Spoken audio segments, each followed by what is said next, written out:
যে দলই আসুক যেন নির্বাচন পরবর্তী সময় যেন আমরা একটা সাম্যের বাংলাদেশ পাই, যেন আমরা একটা ভালোবাসার বাংলাদেশ পাই, যেন সহিংসতার পথে না যাই। এটা একটা অপরচুনিটি হবে এবং এইখানেই যিনি এইটা ব্যবহার করতে পারবেন উনি হিরো হবেন বাংলাদেশের সামনে, এবং সঙ্গে সঙ্গে বাংলাদেশ জনসাধারণ একটা চমৎকার পরিবেশে পেয়ে যেতে পারে। এই কারণে বড় বড় দুর্নীতি কিন্তু ক্ষুদ্র মানুষেরা করে না, এটা কিন্তু মানে একেবারে ধনিক শ্রেণীর করে।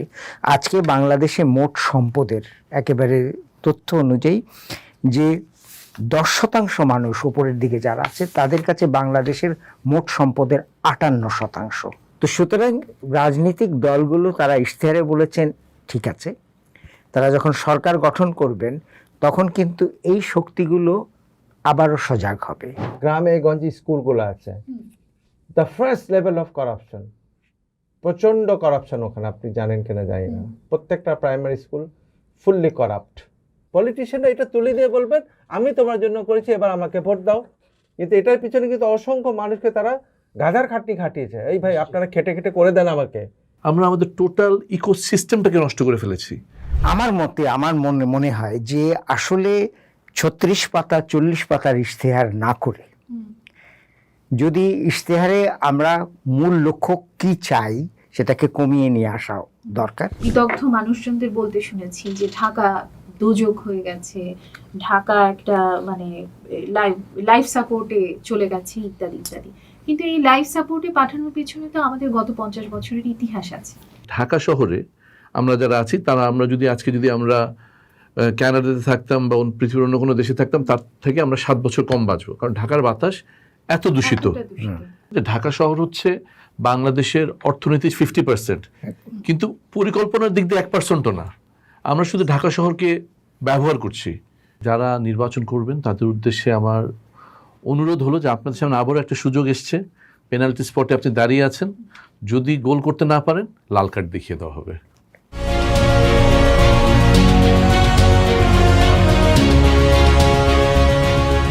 নির্বাচনের মুখে দেশ, কেমন হবে বাংলাদেশের ভবিষ্যৎ, কোন দিকে নিয়ে যাবে বাংলাদেশকে আগামী নির্বাচন?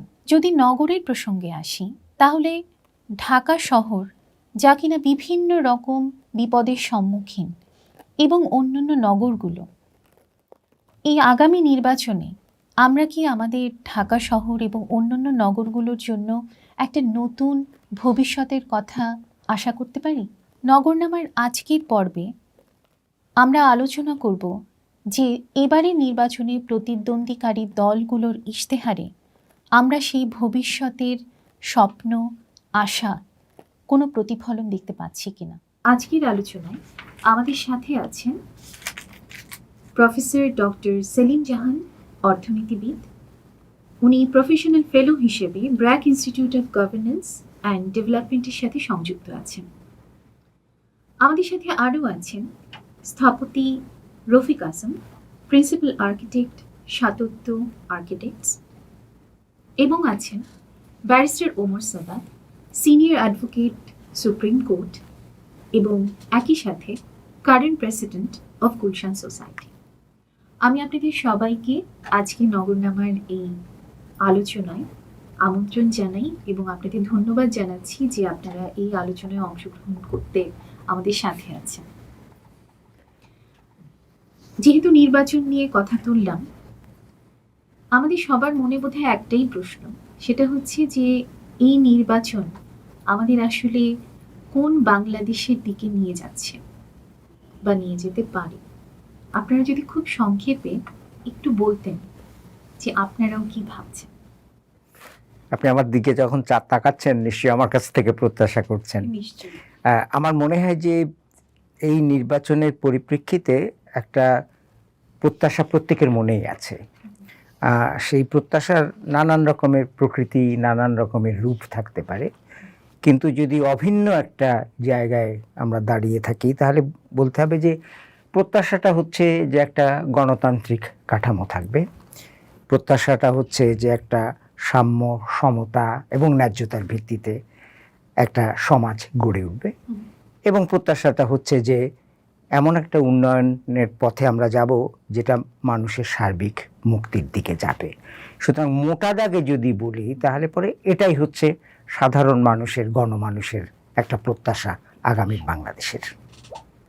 সাদাত ভাই, 18 বছর পর নির্বাচন হচ্ছে, আমরা সবাই মনে করছি যে এইবার নির্বাচনটা সুষ্ঠু হবে।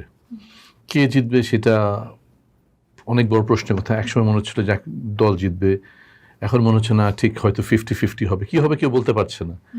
এই সাসপেন্সটা মজা লাগছে। এই সাসপেন্সটা তো রফিক ভাই অনেকদিন ছিল না। আমার কাছে যেটা চাওয়া, বা আমি বলবো যে দলই আসুক, যেন নির্বাচন পরবর্তী সময় যেন আমরা একটা সাম্যের বাংলাদেশ পাই, যেন আমরা একটা ভালোবাসার বাংলাদেশ পাই, যেন সহিংসতার পথে না যাই, আমরা যেন ভালোবাসা নিয়ে এই বাংলাদেশটাকে গড়তে পারি। এটা আমাদের প্রত্যাশা থাকবে, সেটা আমার ইচ্ছা। হ্যাঁ, আমার মনে হয় যে জুলাইয়ের আন্দোলনের পরে এই নির্বাচনটা আমি মনে করব যে একটা বড় অপরচুনিটি। কারণ বাংলাদেশের সামনে অপরচুনিটি বলতে যে একটা ক্রাইসিস তৈরি হয়েছিল, সেই ক্রাইসিস থেকে আমরা উত্তরণের চেষ্টা করেছি, অনেক লোক প্রাণ দিয়েছে। শেষমেশ আমরা এমন একটা দ্বার প্রান্তে এসে পৌঁছেছি যেখানে সম্ভাবনা রয়েছে, আমরা যদি জ্ঞানের ব্যবহার করতে শিখি বা করা শুরু করি, ন্যায্যতার ভিত্তিতে যদি চিন্তা করি, এবং সেখানে জ্ঞান আসা মানে ইনোভেশনের প্রশ্ন আসবে, ইনভেনশন আসবে, পারসুয়েশন আসবে, হ্যাঁ, এবং সেখানে ন্যায্যতার এস্টাবলিশমেন্ট কিন্তু জ্ঞান ছাড়া হয় না। আপনার জ্ঞান নেই, আপনি ন্যায্য হবেন কি করে? তো এইগুলা যখন সমন্বিত হবে, এটা একটা অপরচুনিটি হবে, এবং এইখানেই যিনি এইটা ব্যবহার করতে পারবেন উনি হিরো হবেন বাংলাদেশের সামনে, এবং সঙ্গে সঙ্গে বাংলাদেশ জনসাধারণ একটা চমৎকার পরিবেশে পেয়ে যেতে পারে এই কারণে। তো সুতরাং এখানে কিন্তু সবার জন্য, পলিটিশিয়ান অ্যান্ড জনগণ, দুই পক্ষের জন্যই রয়েছে সম্ভাবনার একটা জায়গা এই নির্বাচন। আসলে এই অনুষ্ঠানটার নাম হচ্ছে নগরনামা। তো আমি যদিও প্রশ্নটা শুরু করেছি যে নির্বাচন বাংলাদেশকে কোন দিকে নিয়ে যাবে, কিন্তু আসলে আমরা বোধহয় ধীরে ধীরে আবার নগরের আলোচনাতেই ফিরব। তো নগরায়ন, নগর পরিকল্পনা, নাগরিক অধিকার, এগুলো নিয়ে আমরা বিগত অনেকগুলো পর্বে আলোচনা করেছি বিভিন্ন জনের সাথে। কেন নগর, বারবার কেন আমরা নগরের আলোচনাতেই ফেরত আসি? কারণ স্যারের একটা লেখায় পড়ছিলাম যে 2050 সাল নাগাদ ঢাকার জনসংখ্যা হবে 5 কোটি প্রায় 20 লাখ। তার মানে জনসংখ্যার দিক থেকে সবগুলো মেগাসিটির মধ্যে আমরা থাকবো প্রথম। তো এই জনসংখ্যার একটা বড় ভূমিকা হচ্ছে এরা একই সাথে, যদি আমি নির্বাচনকে মাথায় রাখি, এরা আবার একই সাথে ভোট পায়। তো সুতরাং নগরগুলোর ভূমিকা ভবিষ্যতে রাজনীতিতে একটা বিরাট রোল আছে, এবং ঢাকার ক্ষেত্রে তো অবশ্যই। তো এবার নির্বাচন সামনে রেখে বিভিন্ন দল যারা নির্বাচনে অংশগ্রহণ করছেন তারা তাদের ইশতেহার প্রকাশ করেছেন, এবং সেই ইশতেহারগুলো আসলে আমি কিছুটা দেখেছি, পড়েছি। তো আমার কাছে কিন্তু আমার নগর নিয়ে আমার স্বপ্ন হচ্ছে বুড়িগঙ্গার 2 তীর ধরে একটা সমৃদ্ধ শহর, যেখানে সবাই গণতান্ত্রিকভাবে বসবাস করে। আপনি ন্যায্যতার কথা বললেন, ন্যায্যতা, সমতা ভিত্তিতে আসলে বসবাস করে। তো আমাদের আসলে, আপনি জুলাইয়ের কথা বললেন, জুলাইয়ের ঠিক পরপর 2024-এর নভেম্বরে দুটো প্রতিষ্ঠান, RDRC এবং জাস্ট আরবান, সম্মিলিতভাবে একটা ন্যায্য নগর ইশতেহার তৈরি করেছিল, যেটা এখানে টেবিলে আছে, ফেয়ার আরবান চার্টার 2024। সেখানে আমরা অনেকগুলো স্বপ্ন দেখেছিলাম। আমি এই ইশতেহারগুলোতে সেই স্বপ্নগুলো খুঁজছিলাম। তো দেখলাম যে একটা বড় দাগের কম্পোনেন্ট হচ্ছে উন্নয়ন। এখন উন্নয়ন শব্দটা শুনলেই তো ভয় লাগে, কারণ আমরা এমনই উন্নয়নের জোয়ারে ভেসেছি, উন্নয়নের শিকার হয়ে গেছি। এবং মানে উন্নয়নের মডেল বলতে আমরা আসলে যে মেগা প্রজেক্ট ভিত্তিক উন্নয়ন আমাদের চোখের সামনে ভাসে, আমরা আসলে তার মধ্যে কিন্তু মানুষ হারিয়ে গেছে। মানে আমাদের গণতন্ত্রের সংজ্ঞা থেকেও মানুষ হারিয়ে গেছে, আমাদের উন্নয়নের সংজ্ঞা থেকেও মানুষ হারিয়ে গেছে।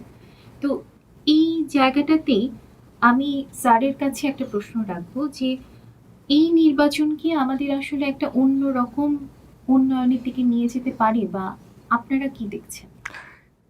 এখন ওটা হচ্ছে যে আমি রফিক ভাইয়ের কথা ধরেই বলি সম্ভাবনা, পারে কিনা সেটা একটা সম্ভাবনা।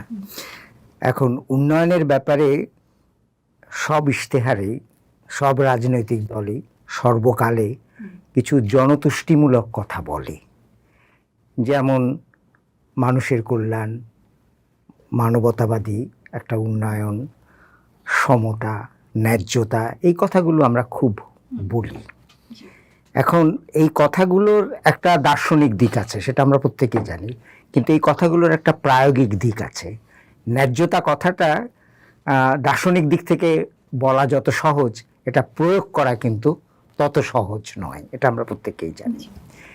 এখন উন্নয়নে যে জিনিসটি আমরা বহুদিন যাবৎ বিভিন্ন দলের বক্তব্যে এবং ইশতেহারে দেখতে পাচ্ছি, সেটা হচ্ছে যে এই কথাগুলো আলাদা আলাদাভাবে ভিন্ন ভিন্নভাবে বলে, কিন্তু আমাকে তো জানতে হবে যে একটা রাজনৈতিক দলের বা আমাদের রাষ্ট্রেরই যদি বলি, উন্নয়ন দর্শনটা কি, কি চাই আমরা।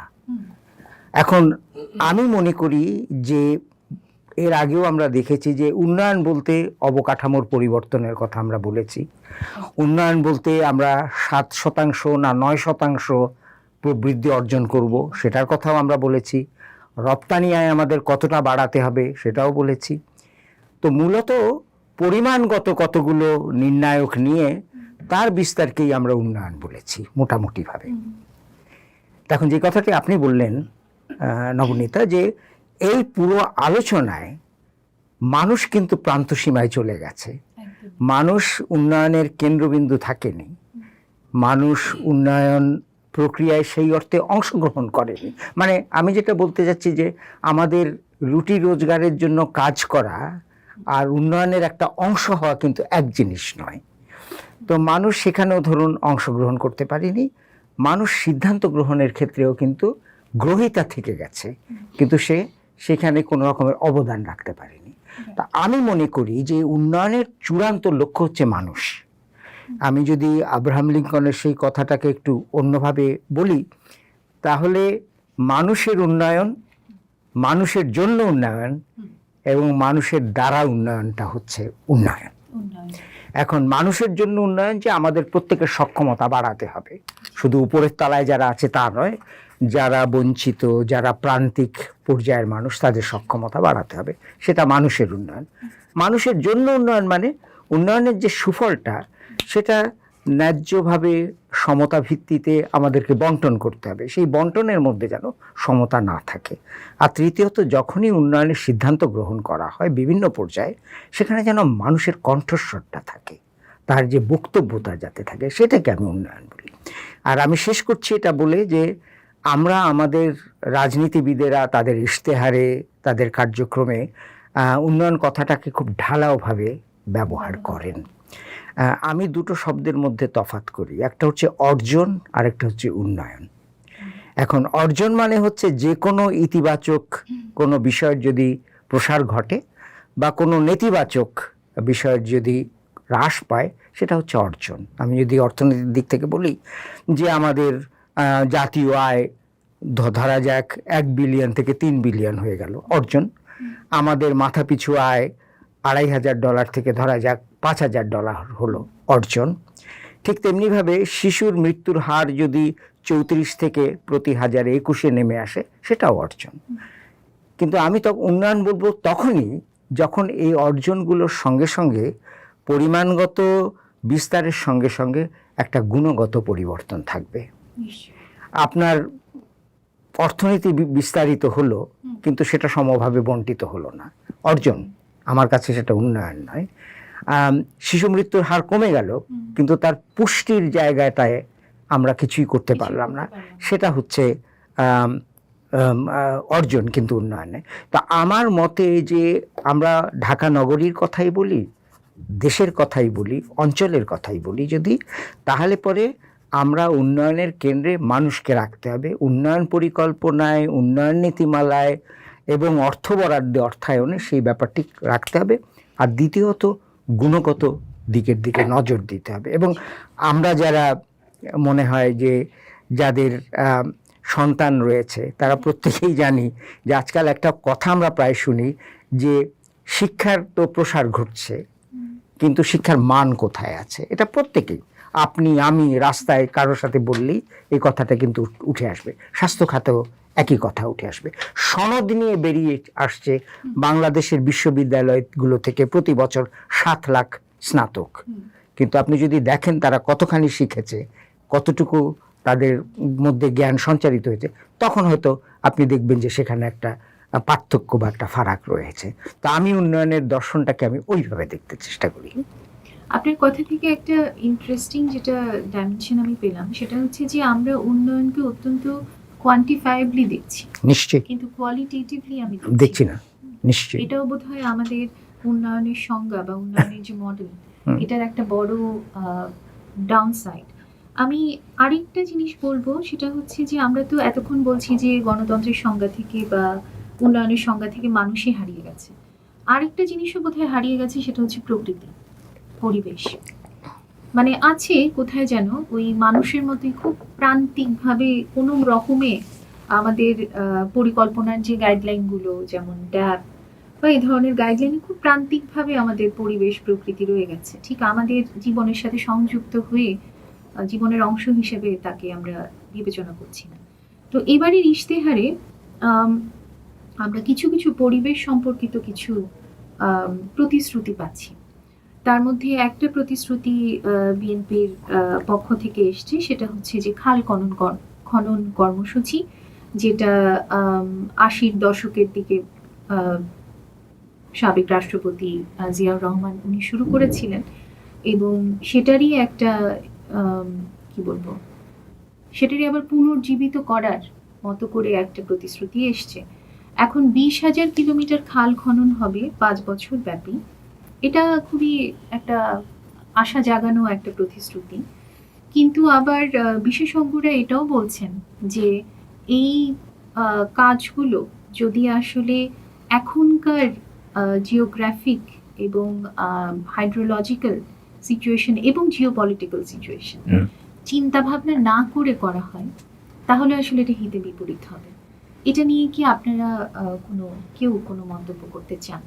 আচ্ছা, আমি প্রথমে একবার বলছিলাম যে জ্ঞান আর ন্যায্যতার ভিত্তিতে, তো ওই জ্ঞান কথাটাকে আমি একটু আলাদা করে বলতে চাই। ওই যে স্যার যেটা বললেন, পড়াশোনা হচ্ছে কিন্তু এনলাইটমেন্ট, আলোকিত হচ্ছে কিনা সেটা গুরুত্ব, ওই জ্ঞান ওই জায়গাটায় আসছে।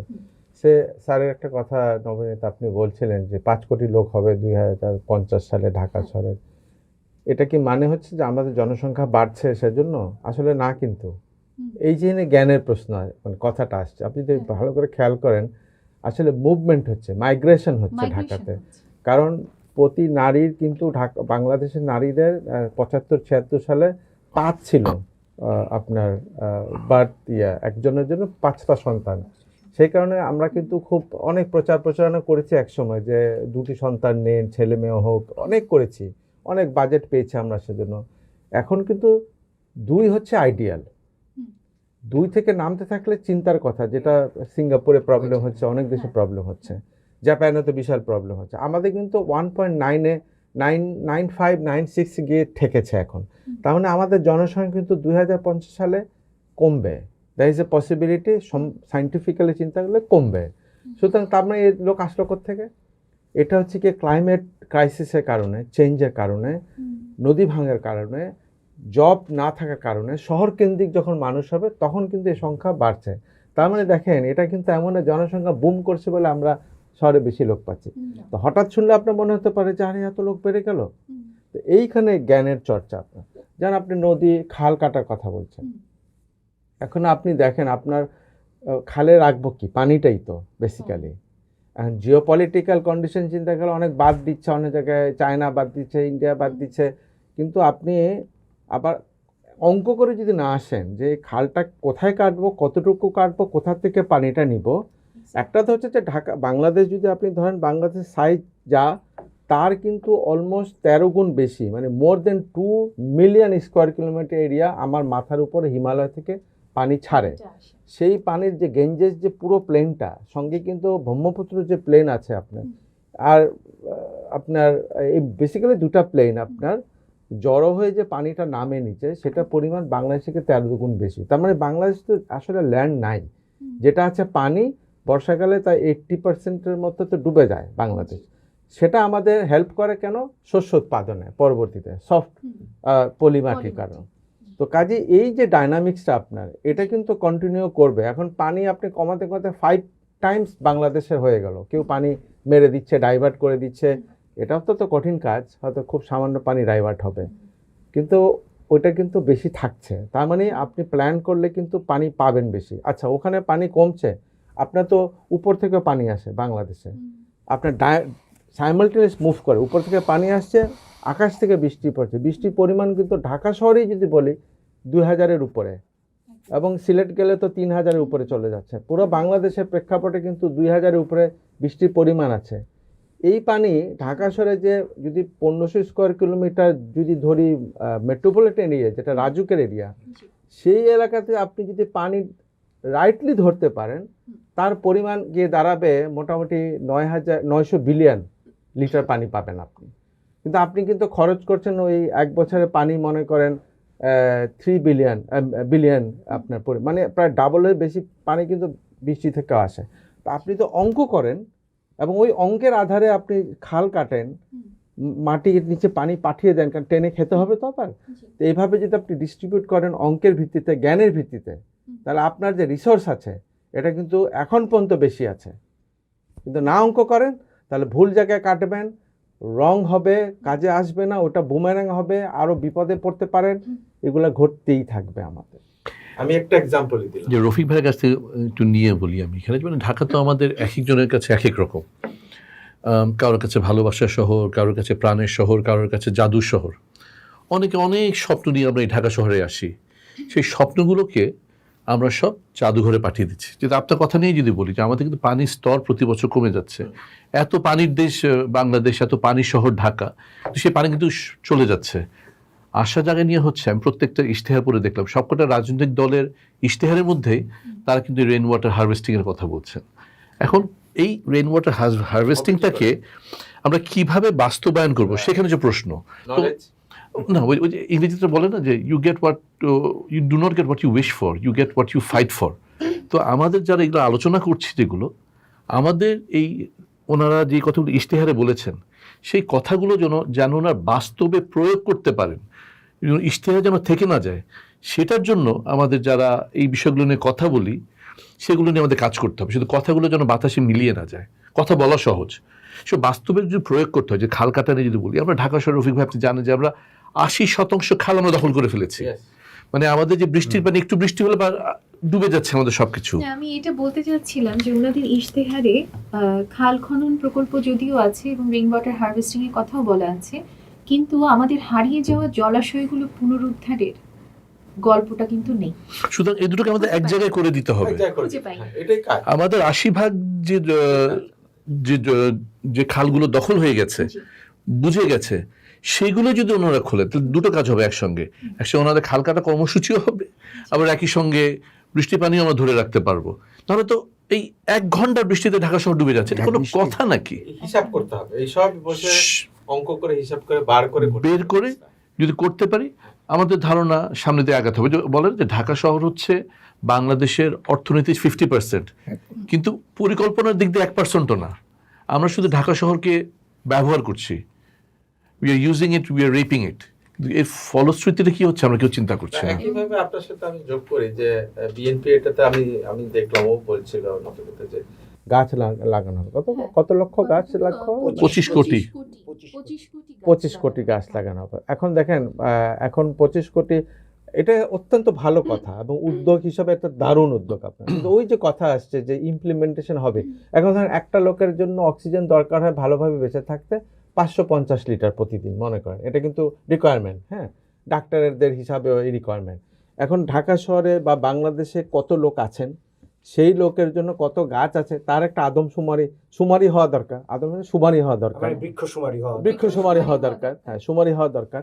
এবং এখন বাকি কমতি যেটা আছে, সেটা কতটা লাগালে পরে সেটা আসলে কার্বন নেগেটিভ হবে এই দেশ, এই শহর, এবং ওই পরিমাণ জায়গা আছে কিনা। এখন জায়গা যদি কম থাকে, তাহলে আপনি জাপানিজ নতুন ইনভেনশন মিওয়াকি গার্ডেনে যাবেন কিনা। মিওয়াকি গার্ডেন অলরেডি মিওয়াকি গার্ডেনে প্রচুর কাজ হচ্ছে না। তো এই যে একটা পর একটা সিদ্ধান্ত আসছে based on science, based on calculation, তখনই কিন্তু পরিবর্তন আপনি দেখতে পাবেন। তো উদ্যোগটা তো চমৎকার, কিন্তু আমার কথা হলো যারা করবেন তারা প্লিজ যারা এইসব বিষয় অভিজ্ঞ তাদেরকে ডাকেন, লয়ারদের ডাকেন যখন আইনি বিষয় হয়, পলিটিশিয়ান মানে আর্কিটেক্ট বা প্ল্যানারদের ডাকেন একটা কাজের জন্য নির্দিষ্ট, সায়েন্টিস্টদের ডাকেন একটা। এইটা যদি না করা হয়, শুধু পলিটিশিয়ানরা মনে করেন তারাই তো দেশ চালাবেন, তারা বলেছেন হয়ে যাবে, কোনোদিন হয়নি পৃথিবীতে, হবেও না কোনো। তাই এখানে কিন্তু একটা আশা জায়গায় দিয়ে কথা আছে, সেটা হলো যে বিএনপি থেকে বলা হচ্ছে যে তারা যদি ক্ষমতায় আসেন তার সব বিষয়ে তারা এক্সপার্ট কমিটি গঠন করবেন। তো নির্বাচনের আগে অনেক অনেক কথা বলে, নির্বাচনের পরে কতটা এটা কাজে আসবে সেটা আমাদের বুঝতে হবে। একটা জিনিস লক্ষ্য রাখবেন যে রাইট লোক কে এটা খুঁজে বার করা তো অত্যন্ত কঠিন কাজ। ঠিক। এটাও কিন্তু একটা রিসার্চের, ওনাদের উইং থাকবে রিসার্চের, যে সত্যি সত্যি যারা নিউট্রালি কাজ করতে পারেন, নলেজ আছে, এরকম লোক খুঁজে বার করতে তো ওনার 3-4 মাস সময় লেগে যাবে জড়ো করতে আপনার। আর আমার মনে হয় যে এটা তো কাজ। আমার এই যে কথাটা উঠে এসছে যে উন্নয়ন বাস্তবতা বলে একটা ব্যাপার আছে, যে কথাটা আমরা বলছি, স্বপ্ন তো আমরা সবাই দেখব, ইশতেহারেও বহু কথা থাকবে। এখন বাস্তবতার একটা হচ্ছে যে বাস্তবায়ন কি করে হবে। আর যেহেতু আমি অর্থনীতিবিদ, প্রত্যেকটা কাজের জন্য অর্থায়ন লাগবে, এবং এই অর্থায়ন কোথা থেকে আসবে এটা কিন্তু কোনো ইশতেহারে কোথাও পরিষ্কার করে বলা নেই। আমার মতে, আমার মনে হয় যে আসলে 36 পাতা 40 পাতার ইশতেহার না করে যদি ইশতেহারে আমরা মূল লক্ষ্য কি চাই সেটাকে কমিয়ে নিয়ে আসা দরকার, 1। 2, ইশতেহারে পরে যদি যারা ক্ষমতায় আসবেন বলেন তারা 100 দিনে কোন 3টি কাজ করতে চান, 1 বছরে কোন 5টি কাজ করতে চান, 2 বছরে কোন 10টি কাজ করতে চান। হ্যাঁ, রোড ম্যাপটা কি, মাইল ফলকটা কি, এবং তারপরে যদি আমরা দেখি যে সেই কাজগুলো ঠিকমতো হয়েছে কি হয়নি, তখন এই যে আলোচনা, আমাদের আলোচনা, সাধারণ মানুষের আলোচনায় আমরা আবার এই কথাগুলো তুলতে পারি। মুশকিলটা হচ্ছে যে আমাদের গণতান্ত্রিক প্রক্রিয়ায় এমন কাঠামো তো আমরা গড়ে তুলতে পারিনি যেটা বিদেশে আছে, যে 5 বছরের জন্য নির্বাচিত, 3 বছর পরে দেখা গেল যে কিছুই করেনি, পরবর্তী নির্বাচনে তারা আর ক্ষমতায় আসতে পারেনি। তো আমাদের সেই রাজনৈতিক প্রক্রিয়াটি, সেই রাজনৈতিক কাঠামোটি আমাদের না গড়ে তুলতে পারলে কিন্তু এই দায়বদ্ধতা, জবাবদিহিতাকে সত্যিকার অর্থে বাস্তবায়ন করাটা আমাদের জন্য মুশকিলের ব্যাপার হয়ে যাবে। তবে আমি যেহেতু মানে আপনি শুরুতেই বলেছিলেন যে আমরা ইশতেহারে অনেক রোজি প্রমিসেস করি, কিন্তু 1996 এবং 2008-এর নির্বাচনী ইশতেহারের একটা কম্প্যারেটিভ অ্যানালাইসিস দেখছিলাম। তো আমার বলতেই হবে যে এবার প্রতিটা পলিটিক্যাল পার্টি, অন্তত মেজর পলিটিক্যাল পার্টি, দেখে মনে হচ্ছে যে তারা যথেষ্ট এক্সপার্টদের ইনভলভ করে ইশতেহারগুলো বানিয়েছে। এখন ওগুলো প্রমিস পর্যন্ত বা বাস্তবায়ন পর্যন্ত ওনারা কতটুকু যেতে পারবেন সেটা পরের বিষয়, কিন্তু অন্তত এই বিষয়গুলো যে গুরুত্বপূর্ণ এবং এগুলো যে আসলে প্রতিশ্রুতির মধ্যে আসা প্রয়োজন। যেমন সাশ্রয়ী আবাসনের বিষয়ে 1996 সালে কোনো গল্পই ছিল, 2008-এ শুধুমাত্র বামপন্থী দলগুলো ছাড়া সাশ্রয়ী আবাসন নিয়ে কেউ কথা বলেনি, কিন্তু এবার কিন্তু প্রতিটা দল নিম্ন এবং মধ্যবিত্ত আবাসন নিয়ে কথা বলছি। প্রতিশ্রুতি দিয়ে। এখানে আপনার থেকে যদি নেই, এটা আমাদের জন্য বেসিক্যালি, আমি রফিক ভাই সে অনুষ্ঠানে ছিলাম, জি। তো আমরা একটা করেছিলাম ঢাকা বাঁচানোর ইশতেহার বলে, আমরা একটা হ্যাঁ, আমি বাহ, ওটাতে আসলাম। হ্যাঁ। আলোচনা করেছিলাম একটা, হ্যাঁ। এবং খুব ইন্টারেস্টিংলি রফিক ভাই যে আপনি যে মধ্য আয় এবং নিম্ন আয়ের যে আবাসনের কথা বলেছিলেন, কিন্তু রফিক ভাইয়ের প্রস্তাব ছিল এখানে করার, এবং সেখানে যে আমরা যে আলোচনাগুলো করেছিলাম, we are very happy to see যে ওনারা সেগুলো ধারণ করেছেন ইশতেহারের মধ্যে। এটা কিন্তু আমাদের একটা বড় অর্জন। ঠিক একইভাবে আমরা যদি এর পর থেকে যেন আমরা ভুলে না যাই ওনারা ইশতেহারে কি লিখেছেন, একদম। আমাদেরকে ধরতে হবে যে ইশতেহার বাস্তবায়ন কতটুকু হলো, 3 মাস, 6 মাস, 9 মাস, 1 বছর। মানে the স্যারের কথা process of মতো accountability is G. very important. যে, এবং আমাদেরকে বলতে হবে যে দেখেন আপনি বলেছেন এই কথাটা, আপনি কিন্তু এই কাজটা করছেন না, আপনি বলেছেন আপনি খাল কাটবেন, কই 1 কিলোমিটার খালও তো কাটলেন না। আমরা যদি ওনাদেরকে সেই প্রসেসে যদি অ্যাকাউন্টেবল রাখতে পারি, ইশতেহারটা যেন মুড়ির ঠোঙা না হয়ে যায়, একদম। সেই প্রক্রিয়াতে এবার যে ওনারা ইশতেহারে বলেছেন উই আর ভেরি হ্যাপি। এটা কিন্তু আগে ঢাকা বা এই নগর নিগত চিন্তাটা ছিল না, তারা চিন্তা করছেন। যেমন অনেকে দেখলাম যে আমরা যানজট নিয়ে কথা বলতে, অনেকে গণপরিবহনের কথা বলছেন, ওনারা বলেছেন যে মহিলাদের জন্য পিঙ্ক বাস করবেন, মনোরেল করবেন, মেট্রো রেল করবেন। কিন্তু আমার কাছে যেটা মানে বাস্তবতার প্রেক্ষিতে যেটা বলতে হয়, এই বাসগুলো কিন্তু সব যে দলই ক্ষমতা আসে তাদের সিন্ডিকেট চালায়। ওনারা আসলে সিন্ডিকেটগুলো নিয়ে কি করবেন? আজকে বাংলাদেশে সবাই বলে যে ট্রেন সার্ভিসটা গড়ে ওঠে নাই কারণ বাস সিন্ডিকেট ট্রেনে সরকারকে কোনো ইনভেস্টমেন্ট করতে দেয় না। স্বাধীনতার সময় যে কটা ট্রেনের বগি ছিল এখন ঠিক সে কটা ট্রেনের বগি আছে। তো এই 55 বছরে আমরা কি করলাম? তো এই সিন্ডিকেট ওনারা কিভাবে ভাঙবেন? এটা আমাদের প্রশ্ন থাকবে ওনাদের কাছে যে আপনাদের যে দলীয় বাসের সিন্ডিকেট আছে এবার আসলে কি আমরা ঠিক একই জিনিস দেখবো, নাকি আমরা প্রতি বছর শুনি যে ওনারা লন্ডন ট্রান্সপোর্ট সার্ভিস দেখলে লন্ডনে যাচ্ছেন, এখানে যাচ্ছেন, সেখানে যাচ্ছেন, গিয়ে ঘুরে টুরে বেরিয়ে আসছে, কিন্তু যা সেরকম আছে। এবার কিন্তু ওনারা বলছেন যে সমন্বিত একটা ট্রান্সপোর্টেশন সিস্টেম হবে। এটা কিন্তু হ্যাঁ। ওনারা বলছেন। কিন্তু কি আমি কিন্তু শুনে আসছি অনেকদিন ধরে। গল্পটা হচ্ছে যেটা আমরা এখানে বসার আগে স্যারের সাথে আমরা আলোচনা করছিলাম যে এই যে মধ্যস্বত্বভোগী যে সিন্ডিকেট, এইটাকে আমরা কি করব? এটা তো বাজারে, ট্রান্সপোর্টেশন সেক্টরে, প্রতিটা জায়গায়। এটা আমি বলি এটা যদি আপনি ম্যানিফেস্টেশন দেখেন, এটা কিন্তু একাডেমিক একটা এক্সারসাইজ, তাই না? এটা বহুদিন ধরে হয়েছে, ওনারাও করেছেন, হ্যাঁ। ভালো রিসার্চ করেছেন, অ্যাপ্রিসিয়েট করার মতো। দেন আরেকটা পার্ট আছে, এটা হচ্ছে আপনার এম্পেরিক্যাল এভিডেন্সেস, মানে এটাকে এম্পেরিক্যালি ইমপ্লিমেন্টেশন করতে হবে আপনার। এই দুইয়ের মাঝখানে যে আসল বাধাটা সেটা হচ্ছে করাপশন, অ্যাবসলিউট করাপশন। বাংলাদেশ কিন্তু করাপশন, আর করাপশনটা কেন হলো সেটা তো লম্বা ইতিহাস।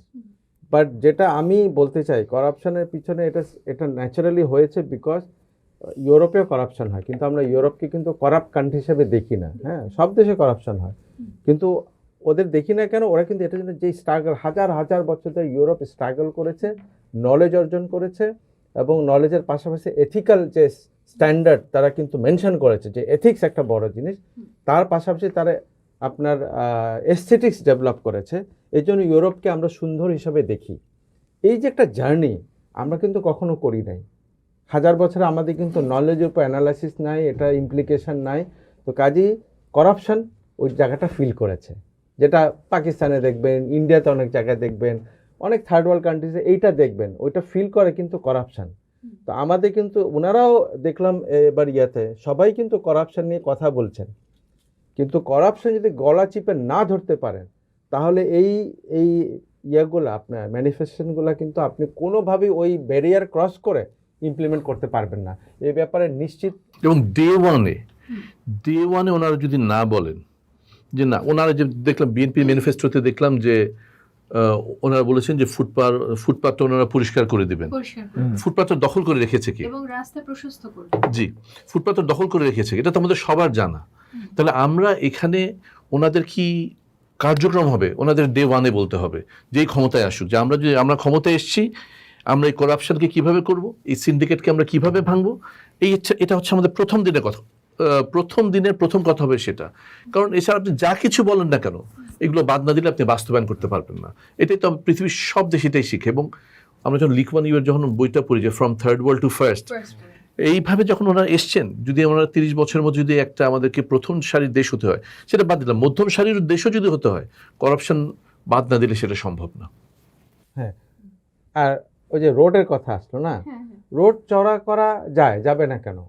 আবার দরকার না হতে পারে, সেটা তো ডিপেন্ড করে যে আপনার কি কারণে করবেন। এখন আমি আপনাকে এক্সাম্পল দিই, পুরা 150 স্কোয়ার কিলোমিটার যেটা মানে মেট্রোপলিটন সিটি রাজুকের আন্ডারে, এখানে আপনি যদি হিসাব করে দেখেন, ঢাকা শহরে গাড়ির সংখ্যা 23 লক্ষ, কিন্তু ঢাকা যে রাস্তা আছে সেটা তো আপনি হিসাব করে দেখেন কত রানিং ফিট রোড আছে কিলোমিটার, আপনি দেখবেন 3%-এরও রাস্তা বেশি নাই, 3-4% রাস্তা। এবং এই রাস্তা সব গাড়ি দাঁড় করিয়ে দেন, এখানে 6 লক্ষ গাড়িও আটবে না। তা আপনি 23 লক্ষ গাড়ি রেজিস্ট্রেশন, প্রতিদিন কিন্তু গাড়ি রেজিস্ট্রেশন হয় 5000 টোটাল গাড়ি প্রতিদিন রেজিস্ট্রেশন হয়।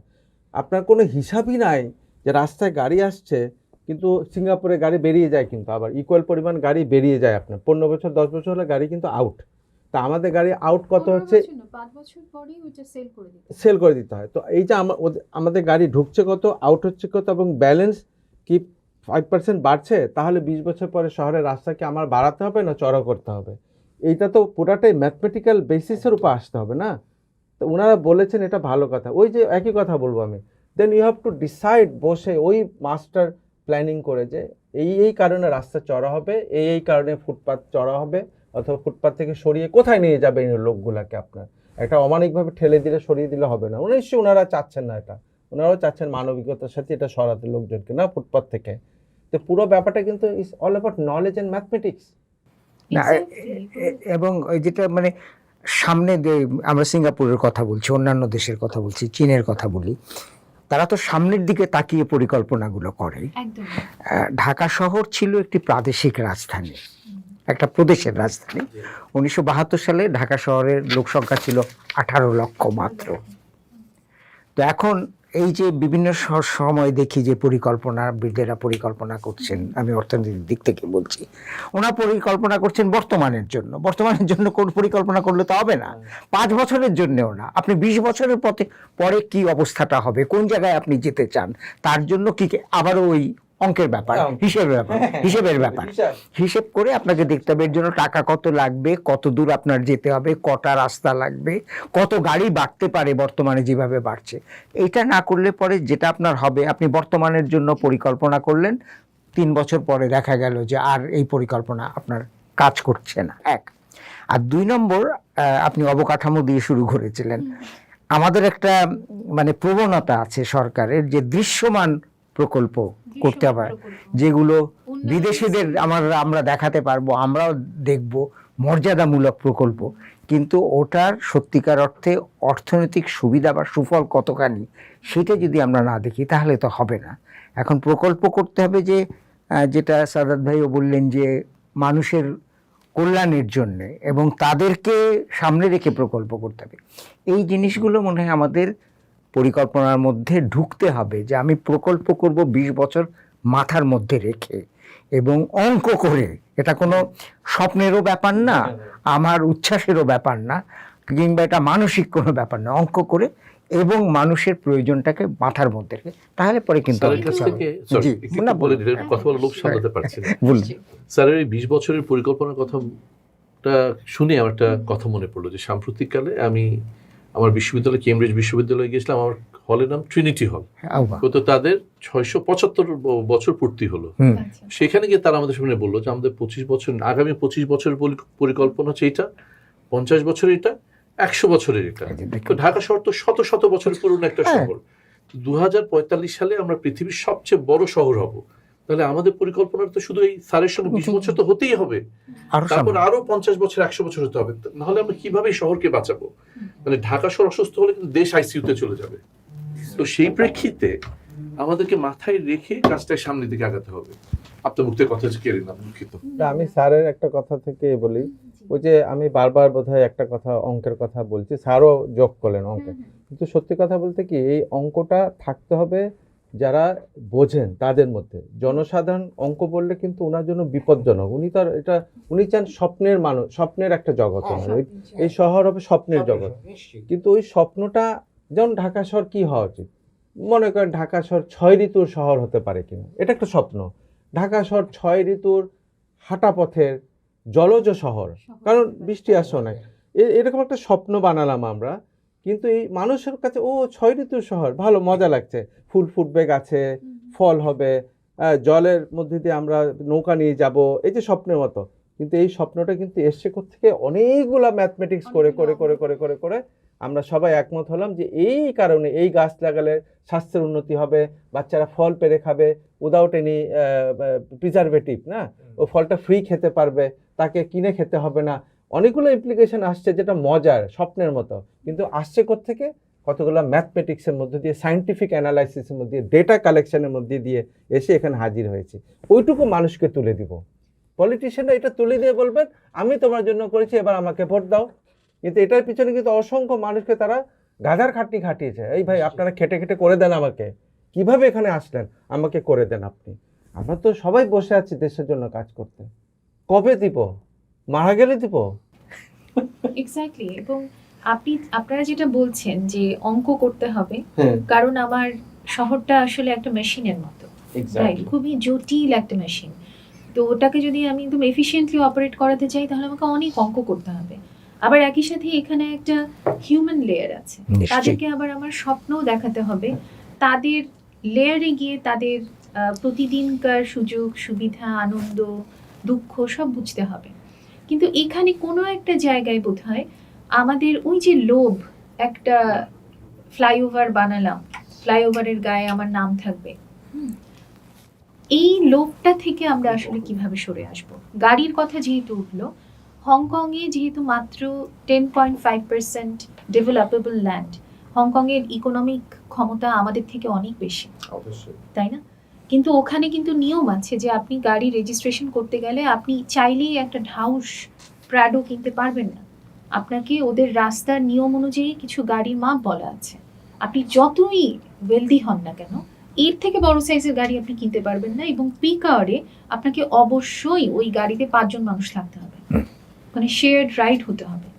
তো এই যে বিষয়গুলো, এগুলো কি আসলে ওই লোভের জায়গাটা থেকে নিজেদেরকে সরিয়ে নিয়ে এসে, যেটা আপনি বলছেন যে জনগণের উন্নয়ন, ওই জায়গাটা থেকে আমরা আসলে নিতে পারবো? বা আমাদের ইশতেহারগুলো, নির্বাচনে অংশগ্রহণকারী দলগুলো, তারা কি আসলে এই ইশতেহার কি সেটার কোনোভাবে প্রতিফলিত করছে বলে আপনার মনে হচ্ছে? না, ইশতেহারগুলো তো খুব সুন্দর, মানে আমি এই পর্যন্ত ইশতেহার ছাড়া আমাদের আসলে আর জি, মানে আলোচনা করার কোনো বিষয় এই নেই। ইশতেহারগুলো মনে করি খুব ভালো। যেমন আমি মোটামুটি ইশতেহারগুলো প্রত্যেকটাই পড়ে দেখেছি। জি, আমার মনে হয়েছে যে সবচেয়ে বড় দল যারা বিএনপির ইশতেহারে ভূমিকম্পের বিষয়টা নাই। এটা আমাদের ওনাদের ইশতেহারে, দুর্যোগকালীন এটা আবার জামাতের একটা আছে। ইশতেহারে আছে। তো আমার এটা যেমন একটা, বাট সেটা যদি আপনি বাদ দেন, বিএনপির বা ইশতেহার সুন্দর ইশতেহার, নিশ্চয়ই। কিন্তু এটা বাস্তবায়নটা হচ্ছে আসল কথা। যে শুধু আমরা we are very happy with the manifesto that they have given, কিন্তু এটা যেমন ধরেন কথার কথা বলি যে ঢাকা শহরে আমরা যারা আছি তারা আমরা যদি আজকে যদি আমরা কানাডাতে থাকতাম বা পৃথিবীর অন্য কোনো দেশে থাকতাম, তার থেকে আমরা 7 বছর কম বাঁচবো, কারণ ঢাকার বাতাস এত দূষিত। এতটা দূষিত। তো এই দূষিত কেন? কারণ আমাদের যানবাহনগুলো এত খারাপ, প্রতিটা কালো ধোঁয়া বের করছে। এই কালো ধোঁয়া বের করছে কিভাবে বের হচ্ছে? বিআরটি থেকে আপনি যাচ্ছেন, এখন পর্যন্ত কেউ কি বলতে পারবে যে বিআরটিতে গিয়ে কেউ গাড়ি মানে সার্টিফিকেশন না নিয়ে এসছে? এটা আপনার রেট, আপনি কত টাকা ঘুষ দেবেন সেটার উপর নির্ভর করে। সুতরাং আপনি যখন এই কাজগুলো করতে চাবেন, ইমপ্লিমেন্টেশন যখন হতে হবে, স্যারের ওই কথাটাই যে করাপশনটা নিয়ে আপনি কি করছেন, কিভাবে আপনি পুরো জিনিসটাকে ম্যানেজ করছেন। ইশতেহারটা আছে, আমরা খুশি ইশতেহারগুলো নিয়ে, এখন এটা বাস্তবায়নের বিষয়টা। করাপশন নিয়ে আমি বলি আপনাকে, খুব ইন্টারেস্টিং দেখবেন যে আমাদের সোসাইটি আর ইউরোপিয়ান সোসাইটি বা উন্নত দেশে দুটো আলাদা সিস্টেমে রান করে। ওরা রান করে সিস্টেমে, বেসড অন সিস্টেম তাদের সোসাইটি রান করে, আর আমরা রান করি জাজমেন্টে। ও আমার পরিচিত, ওর 2 কাপ চা দাও। এটা অ্যাডও আছে বোধহয় কোনো একটা টেলিফোনের, মানে কিছু একটা আছে মোবাইল ফোনের, যে আমার আত্মীয়র একটু বেশি দিলাম। এটা কিন্তু রিফ্লেক্টস আওয়ার সোসাইটি। আমরা তো জাজমেন্টে কাজ করি যে উনি আমার আপন লোক, আরে উনি তো পাওয়ারফুল লিডার, উনারে আগে নিয়ে আসো। কিসের লাইন? এই যে লাইন ব্রেক করলাম, সিস্টেম ব্রেক। ইউরোপে কিন্তু আপনি যেই হন, সিঙ্গাপুরে তো প্রধানমন্ত্রীও আমাদের পাশে টেবিলে বসে খায়, তাই না? ওর কিন্তু কোনো সিকিউরিটি অলমোস্ট থাকেই না আপনার। তো এটা কিন্তু সিস্টেমের ব্যাপার। তা আমাদের করাপশন উতরাতে হলে আপনাকে সিস্টেমে যেতে হবে। আপনি যদি জাজমেন্টে যান, করাপশন থেকে বেরোতে পারবেন না। তো সুতরাং কম্পিউটারের মাধ্যমে যে সিস্টেম তৈরি হচ্ছে, বা আপনার নিজেদের মধ্যে সিস্টেম যে না আমরা সবাই একইভাবে ফলো করব, এই চর্চাটা না করলে করাপশনের একটা বড় দৈত্য, আপনার সঙ্গে ফাইট করতে হলে আপনাকে সিস্টেমে যেতে হবে। স্যার, আমি যদি আপনার কথা একটু প্যারাফ্রেজ করি, যে আমাদের নতুন উন্নয়নের পাশাপাশি আমাদের একটা নতুন শাসন ব্যবস্থা তৈরি করতে হবে। আমরা যদি নতুন শাসন ব্যবস্থাটা করতে পারি, তাহলে সেই উন্নয়নটা টেকসই হবে। একদম সাস্টেনেবিলিটি। আমরা এখানে আমরা তো ইশতেহারের অনেকগুলো দিক নিয়ে আলোচনা করলাম।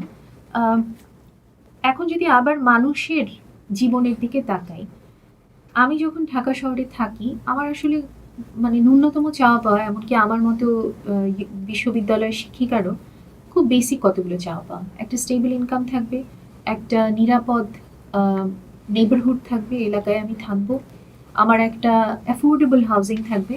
অ্যাফোর্ডেবল হাউজিং মানেই কিন্তু গরিব মানুষের ঘরবাড়ি না, প্রত্যেকের অ্যাফোর্ডেবিলিটি অনুযায়ী সে ঘরবাড়ি পাচ্ছে কিনা। আমার একটু সবুজ মাঠ থাকবে, আর আমার বাচ্চাটা খুব নিরাপদে একটা মোটামুটি ভালো স্কুলে যেতে পারবে। এই হচ্ছে আমাদের চাওয়া পাওয়া। তো এই কিছুদিন আগে 1 ফেব্রুয়ারিতে বিজনেস স্ট্যান্ডার্ডে একটা আর্টিকেল এসছে। আর্টিকেলটা খুবই অ্যালার্মিং। সেটা হচ্ছে যে 2000 সালে একজন মিড লেভেল প্রফেশনাল তার 5-7 বছরের উপার্জন দিয়ে সেখান থেকে টাকা জমিয়ে সে একটা ফ্ল্যাট ওন করতে পারত। যেটা এখন দাঁড়িয়েছে 2025-এ এসে সে 25 থেকে 30 বছরেও সেটা পাচ্ছে না। শুধুমাত্র যাদের পৈতৃক সম্পত্তি আছে তারা ছাড়া। তো এখানে আমরা প্রতিটা ম্যানিফেস্টোতে কিন্তু সাশ্রয়ী আবাসনের কথা দেখছি, কিন্তু আমাদের এখানে যে ল্যান্ড মার্কেটের যে একটা বিশাল বড় একটা ইকোসিস্টেম এবং সিন্ডিকেট আছে, হ্যাঁ, যে সিন্ডিকেটের কারণেই কিন্তু আপনার মনে আছে কিনা ঢাকা থেকে বলছি, প্রথম আমার কন্টেন্টটাই ছিল এটা নিয়ে যে এই ল্যান্ড মার্কেটের সিন্ডিকেটের কারণেই আমরা খাল বিল জলাশয় কিচ্ছু বাঁচাতে পারছি না। কারণ যতক্ষণ পর্যন্ত আমার land market is the most lucrative investment field, যেখানে আমি ট্যাক্স ইভেড করে আমি একটা জমি কিনে বছরকে বছর ফেলে রাখতে পারি, বা আমি রিয়েল এস্টেটে ইনভেস্ট করতে পারি, আমার কালো টাকা সাদা করতে পারি, ততদিন পর্যন্ত ল্যান্ড মার্কেটের ওই ডিমান্ডটা থাকবেই, সাপ্লাইটা থাকবে, এবং সাপ্লাই আসতে থাকলে আমার জলাশয় টলাশয় কিছুই থাকবে না। তো এই যে ল্যান্ড মার্কেটের যে বিষয়টা, সিন্ডিকেটের যে বিষয়টা, এটা নিয়ে কোথাও কোনো একটা দলের ইশতেহারে ভূমি ব্যবস্থাপনা নিয়ে সামান্য কিছু বলা আছে, এছাড়া এই ল্যান্ড মার্কেট নিয়ে কোনো গল্প নেই। তো আপনাদের কি মনে হয় যে এই ল্যান্ড মার্কেটে হাত না দিলে অন্য বিষয়গুলো নিয়ে আমরা এগোতে পারবো? আমি একটু রেসপন্ড করি এটা, যেহেতু এই বিষয়গুলো আমি কিছু জড়িত থাকি, মানে এই লাইনের লোক আমরা। তো এইটা শুধু সিন্ডিকেট কিন্তু শুধু প্রাইভেট লেভেলে না, এটা গভর্নমেন্ট লেভেলও হচ্ছে। ফর এক্সাম্পল রাজুক এই যে ইনভেস্টমেন্ট করেছে পূর্বাচলে, অলমোস্ট আমার মনে হয় ওটা 4000 একর জায়গা বা 4500 একর জায়গার মতো একটা জায়গা, হ্যাঁ, কত 30-40 বছর বোধহয় হয়ে গেছে এটা ইনভেস্ট। এই যে হাজার হাজার কোটি টাকা ইনভেস্ট করে ডেভেলপ করা হয়েছে, এটা কি উপকার আসছে জনগণের, এবং আস্তে আস্তে এই উপকার আস্তে আস্তে অ্যানাদার 50 ইয়ার যাবে। তা আপনি 100 বছর ধরে কয়েক হাজার কোটি টাকা ইনভেস্ট করে বসে আছেন, এবং যারা সাশ্রয়ী হাউজিংয়ের জন্য একটা ইয়াং মানুষ তার জীবন পার হয়ে যাচ্ছে 25 বছর, ওখানে ল্যান্ড পড়ে আছে হাজার হাজার কোটি, ওই টাকা দিয়ে তো একটা বিরাট জনসংখ্যাকে আপনি এমনি হাউজিং করে দিতে পারতেন। সিঙ্গাপুর তো কোনো জমি ডেভেলপ করে দিয়ে দেয় না, অ্যাবসলিউটলি কোনো ইউরোপে জমি ডেভেলপ করে কাউকে কিছু দেওয়া হয় না। ওরা সুন্দর অ্যাপার্টমেন্ট বানায়, সিঙ্গাপুরে সরকারি অ্যাপার্টমেন্ট হয় না, এবং প্রত্যেকেই অ্যাপার্টমেন্ট, অধিকাংশ আমার মনে হয় হাউজিং ডেভেলপমেন্ট করতে অধিকাংশ অ্যাপার্টমেন্ট তারা ওরাই মানুষই পায়, এবং ওরা সাবসিডাইজড রেটে ওদের সিটিজেন এবং ওর বেতন থেকে সেটা আপনার অ্যাডজাস্ট হতে থাকে, সে পেয়ে যায় আপনার। এই যে একটা অদ্ভুত 1000 বছর আগের 500 বছর আগের যে আইডিয়া নিয়ে আমরা এখনো চলছি, কি কোনোভাবেই তো এটা সম্ভব না সলভ করা। আর এটা করতে কি হয়েছে কি, এই যে করাপশনের কারণে এখন রাজুক বাড়ি বানাক বিক্রি হবে না, অলরেডি তারা উত্তরায় বানিয়েছে, কয়টা বিক্রি হয়েছে, ওই বিশ্বাসযোগ্যতা। তো আপনি এই যে হার্ভার্ড ইউনিভার্সিটি, হ্যাঁ, এটা কি কোনো সরকারি ইউনিভার্সিটি? মোটেও না, এটা কমপ্লিটলি বেসরকারি, অন্যের টাকায় চলে, কিন্তু তার 100 বছরের, যদি কেমব্রিজ বলি 1200 শতাব্দীতে হয়েছে, তার 800-900 বছরের ইতিহাস রয়েছে, বিশ্বস্ততার, বিশ্বাসযোগ্যতার। এই বিশ্বাসযোগ্যতা বানাতেও তো 50-60-100 বছর লাগে। তা আমরা যদি আজকেও শুরু করি করাপশন দূর করে বিশ্বাসযোগ্য একটা সোসাইটি তৈরি করতে, আমাদের অন্ততপক্ষে আরও 50 থেকে 100 বছর সময় লাগবে। তো এই স্ট্রাগল শুরু করতে হবে না, শুরুই করলাম না তো কোথায় যাব আমরা? কাজেই আমার মনে হয় এই জায়গাগুলোর উত্তর একটাই, করাপশন মুক্ত হতে হবে, এবং তার জন্য আপনাকে কিন্তু সিস্টেম বেসড সোসাইটিটা জাজমেন্ট বেসড চলবে না। Then you can go slowly into the implications of your আপনার ইস্তেহার, ওখানে যেতে পারবেন আপনি। দেন শুরু হবে ঘটনা, তার আগে কোনো ঘটনা নেই। এখানে যেটা হচ্ছে যে এবার বিএনপির 40 এবং 41 ধারার ইশতেহারে তা ওনারা বলেছেন ভূমি ব্যবস্থাপনার কথা, যে জমি কেনা বেচায় দুর্নীতি কমাতে ভূমি ব্যাংক প্রতিষ্ঠা করা হবে ডিজিটাল পোর্টালের মাধ্যমে বলেছেন। এটা মজার জিনিস, একটা শুনে ভালো লাগছে যে কেউ এটা নিয়ে চিন্তা করছে।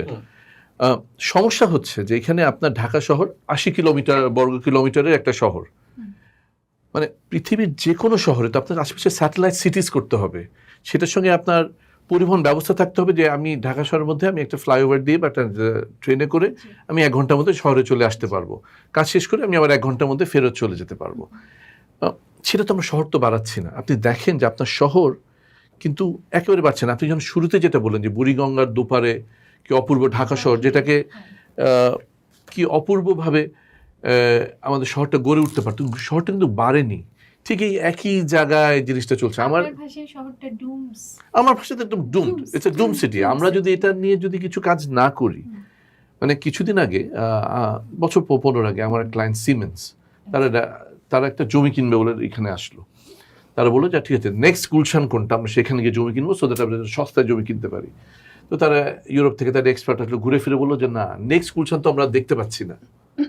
কারণ আমাদের শহরটা কিভাবে বাড়বে, আমাদের ঢাকা শহরের পলিসিটা কি, আমাদের কোনো policy, there is no Dhaka policy যে আমাদের শহরটা, আমরা 80 বর্গ কিলোমিটার শহরটাকে আমরা আগামী 10 বছরের মধ্যে 160 কিলোমিটারের করবো। This is our policy, there is no policy. সুতরাং একটা মানুষের জন্য, যে বিশ্বব্যাংক বলছে যে একটা মানুষের বাড়ি বানাতে গেলে 5 থেকে 7 বছরের রোজগার দিয়ে একটা মানুষের বাড়ি বানানোতে হবে, হতে পারা উচিত। হ্যাঁ, আমরা ঢাকা শহরে মিনিমাম 15 বছরের ইনকাম ছাড়া একটা মানুষ বাড়ি বানাতে পারে। সেটা বলছে 20 থেকে 25 বছর চলে গেছে। আমরা আমাদের জনগোষ্ঠীর ক্রয় ক্ষমতার বাইরে আমাদের ফ্ল্যাটগুলোকে নিয়ে যাচ্ছি। পৃথিবীর যে কোনো দেশে এটা কিন্তু একটা আলোচনার বিষয়। স্যার জানেন না, স্যার আপনি ডেভেলপমেন্ট ইকোনমিক্সে, আমরা যেমন ইংল্যান্ডে গেলে, স্যার আপনি সব ইংল্যান্ডে থাকেন, স্যার সব বলছে যে young people cannot buy houses anymore. তো সেই ক্ষেত্রে আমাদের সেই আলোচনাটা কোথায়, যে আমরা একটা গরিব মানুষ, সে একটা ছোট চাকরি করে, তার জন্য যে তাদের ফ্ল্যাট কিনবে, তার জন্য আমাদের কি বুদ্ধি, মধ্যবিত্ত তার জন্য ফ্ল্যাট কিনবে কি বুদ্ধি, উচ্চবিত্তরা তাদের মধ্যে ব্যবস্থা করে নেবে, তাদের জন্য খুব বেশি চিন্তা ভাবনা করার প্রয়োজন নেই। কিন্তু যারা মধ্যবিত্ত এবং নিম্নবিত্ত, নিম্ন মধ্যবিত্ত, উচ্চ মধ্যবিত্ত, তাদের জন্য কোথায়, তাদের জন্য যে একটা সামগ্রিকভাবে যে একটা পরিকল্পনার প্রয়োজন, যে সমন্বিত পরিকল্পনার প্রয়োজন, সেটা কিন্তু নাই। সেটা আলোচনায় আসতে হবে। আজকের ইশতেহারগুলো রাজনৈতিক দলের একটা শুরু। আমার মনে হয় সেটার উপর ভিত্তি করে তাদেরকে সামনের দিকে আগাতে হবে এবং আমাদের সকলকে তাদেরকে সহযোগিতা করতে হবে যেন তারা আমাদের সকল অভিষ্ট লক্ষ্যে যেন তারা পৌঁছায়। আমরা আশা করব যে ওনারা আমাদের মতো এক্সপার্টদের সাহায্য নেবেন, কারণ আমরা কিন্তু আলোচনা টেবিলে, এ ধরনের পডকাস্টে বা বিভিন্ন সেমিনারে আমরা অনেক কিছুই বলি, কিন্তু বছরকে বছর আমরা দেখতে পাই যে ওগুলো আসলে আনহার্ড, আনসিন, থেকে যায়, আনঅ্যাড্রেস থেকে যায়। তো হ্যাঁ, আমি একটা জিনিস অ্যাড করতে চাই, কারণ সারা পৃথিবী ঘুরে আসলেও মনে করেন যে একটা শিখে আসলেন, এটা ওয়ার্ক করবে না। কারণ মানে এই শহর কেন্দ্রিক যে ঘটনাগুলো সারা বিশ্বে, লোক সংখ্যা যদি চিন্তা পার স্কোয়ার কিলোমিটারে, পৃথিবীর কোথাও আপনি পাবেন না যে 1 লক্ষ লোক পার স্কোয়ার কিলোমিটার থাকে, 75,000 লোক থাকে। ঢাকায় অনেক জায়গা আছে আপনার, হ্যাঁ, এবং মিনিমাম যেখানে ঢাকা ওভারঅল ঢাকা ধরা হচ্ছে একদম লার্জ স্কেলে মেট্রোপলি, সেখানেও কিন্তু আপনার প্রায় 47-48,000 40,000 লোক পার স্কোয়ার কিলোমিটার। এটা আপনি কোথাও পাবেন, পৃথিবীর কোনো প্রান্তেই আপনি পাবেন না। সবচেয়ে ঘনবস্তি হলো 5,000-6,000 পাবেন হয়তো আপনি। সুতরাং অন্য কোথাও থেকে শিখে এসে শহর কিভাবে নির্মাণ করতে হবে, এই যদি মাথায় কারো থাকে, তাহলে মুশকিল হতে পারে। আপনাকে আপনার ইনোভেশনে যেতে হবে, ইনভেনশনে যেতে হবে, নতুন চিন্তা করে আগাতে হবে। এটা একান্তই বাংলাদেশি হবে, and this is probably the best opportunity for anyone in this country, politician and all other people, to create something for the whole world, to know যে এইভাবে এরকম সমস্যার সমাধান করতে হয়। যদি তোমার প্রবলেম হয়, তুমি এখান থেকে শিখে নাও। সেই অপরচুনিটি কোথায় পাবেন আপনি? আমি বেশি কথা বলছি, তাও আরেকটা কথা বলে লোভ সামলাতে পারছি না। সেটা হলো ওনাদেরকে যেমন আমাদেরকে যেমন ওনাদের ডাকতে হবে, ওই রাজনীতিবিদদেরকেও কিন্তু আমাদের ডাকতে হবে। দেখেন এখানে আমরা বসে আছি, কিন্তু কোনো রাজনীতিবিদ কিন্তু নাই। আমরা ধরে নিচ্ছি যে ওনারা আমাদের থেকে ডিফারেন্ট একটা ক্লাস, ওনারা ক্ষমতাসীন একটা ক্লাস, আমরা ওনাদের নিচে বসে ওনাদের অ্যাডভাইস করবো। কিন্তু ওনাদেরকেও আমার মনে হয় যাতে আলোচনায় সম্পৃক্ত করা খুব জরুরি দরকার। এটা কিন্তু খুব বেশি প্রয়োজনীয়। বাংলাদেশে একটা সময় ছিল যখন রাজনীতিবিদেরা আর যারা মানে পেশাজীবী এবং যারা বিষয়গুলো জানতেন, তাদের মধ্যে কিন্তু নিয়মিত একটা সংলাপ হতো এবং এটা বাংলাদেশের ঐতিহ্য। তো এখন 60-এর দশকেও আমরা দেখেছি, 70-এর দশকেও দেখেছি যখন পরিকল্পনা হয়। তারপরে ক্রমান্বয়ে রাজনীতিবিদেরা মনে করলেন, এবং যেটা সত্যিকার অর্থে বলতে আমাদেরও জাতীয় চরিত্র, যে আমরা সবই জানি এবং কারো কাছ থেকে আমাদের আর শেখার দরকার, হ্যাঁ কাজ হবে, আমরা সবই জানি, মূলত সমস্যাটা হচ্ছে অর্থের, ওইটার একটা ব্যবস্থা করলেই হবে। যে ভূমি নিয়ে যে কথাটা হলো, আমাদের একটা গবেষণায় দেখেছি যে ভূমি হচ্ছে একমাত্র বিনিয়োগ যেটা থেকে কখনোই আপনার ক্ষতি হবে না, কোনো ক্ষতি হবে কোনো ক্ষতি হবে না। আপনি টাকা রাখলে টাকা মার যেতে পারে, অন্যভাবে ক্ষতি হতে পারে। এটা প্রতি বছর একেবারে প্রকৃত প্রস্তাবে 16 থেকে 18% এটার মূল্য বেড়ে যায়। কিন্তু তার তুলনায় আমরা যে ট্যাক্সটা দিই হ্যাঁ, ভূমি কর সেটার সেটা কিন্তু নামমাত্র, একদম একদম একদম নামমাত্র মূল্যে আমরা একটা ট্যাক্স একদম। এবং এই ভূমি ব্যবস্থাপনা যদিও আমরা নগরের প্রেক্ষিতে আলোচনাটা করছি, কিন্তু নগর থেকে বেরুলে পরেও দেখা যাবে যে বিভিন্ন প্রকল্পে, মর্যাদামূলক প্রকল্পে, দৃশ্যমান প্রকল্পের জন্য বাংলাদেশের প্রতি শহর মানে প্রতি গ্রামে প্রচুর কৃষি জমি কিন্তু নষ্ট হয়েছে, বা যেটাকে আমরা বলে থাকি যে উপজেলা পর্যায়ে কিন্তু প্রতি জায়গায় নষ্ট হয়েছে। এখন দুর্নীতির যে কথাটা হচ্ছে, সেটার মূলে কিন্তু একটা জায়গায় যেটাকে আমাদের মেনে নিতে হবে, যে এখানে এই সমাজে অসম্ভব রকমের অসমতা আছে। হ্যাঁ, এবং বড় বড় দুর্নীতি কিন্তু ক্ষুদ্র মানুষেরা করে না। এটা কিন্তু মানে একেবারে ধনিক শ্রেণীর করে। আজকে বাংলাদেশে মোট সম্পদের একেবারে তথ্য অনুযায়ী যে 10% মানুষ উপরের দিকে যারা আছে তাদের কাছে বাংলাদেশের মোট সম্পদের 58%, আর নিচের দিকে যে 50% মানুষ আছে মানে অর্ধেক মানুষ, তাদের কাছে সম্পদের অংশ হচ্ছে 4%।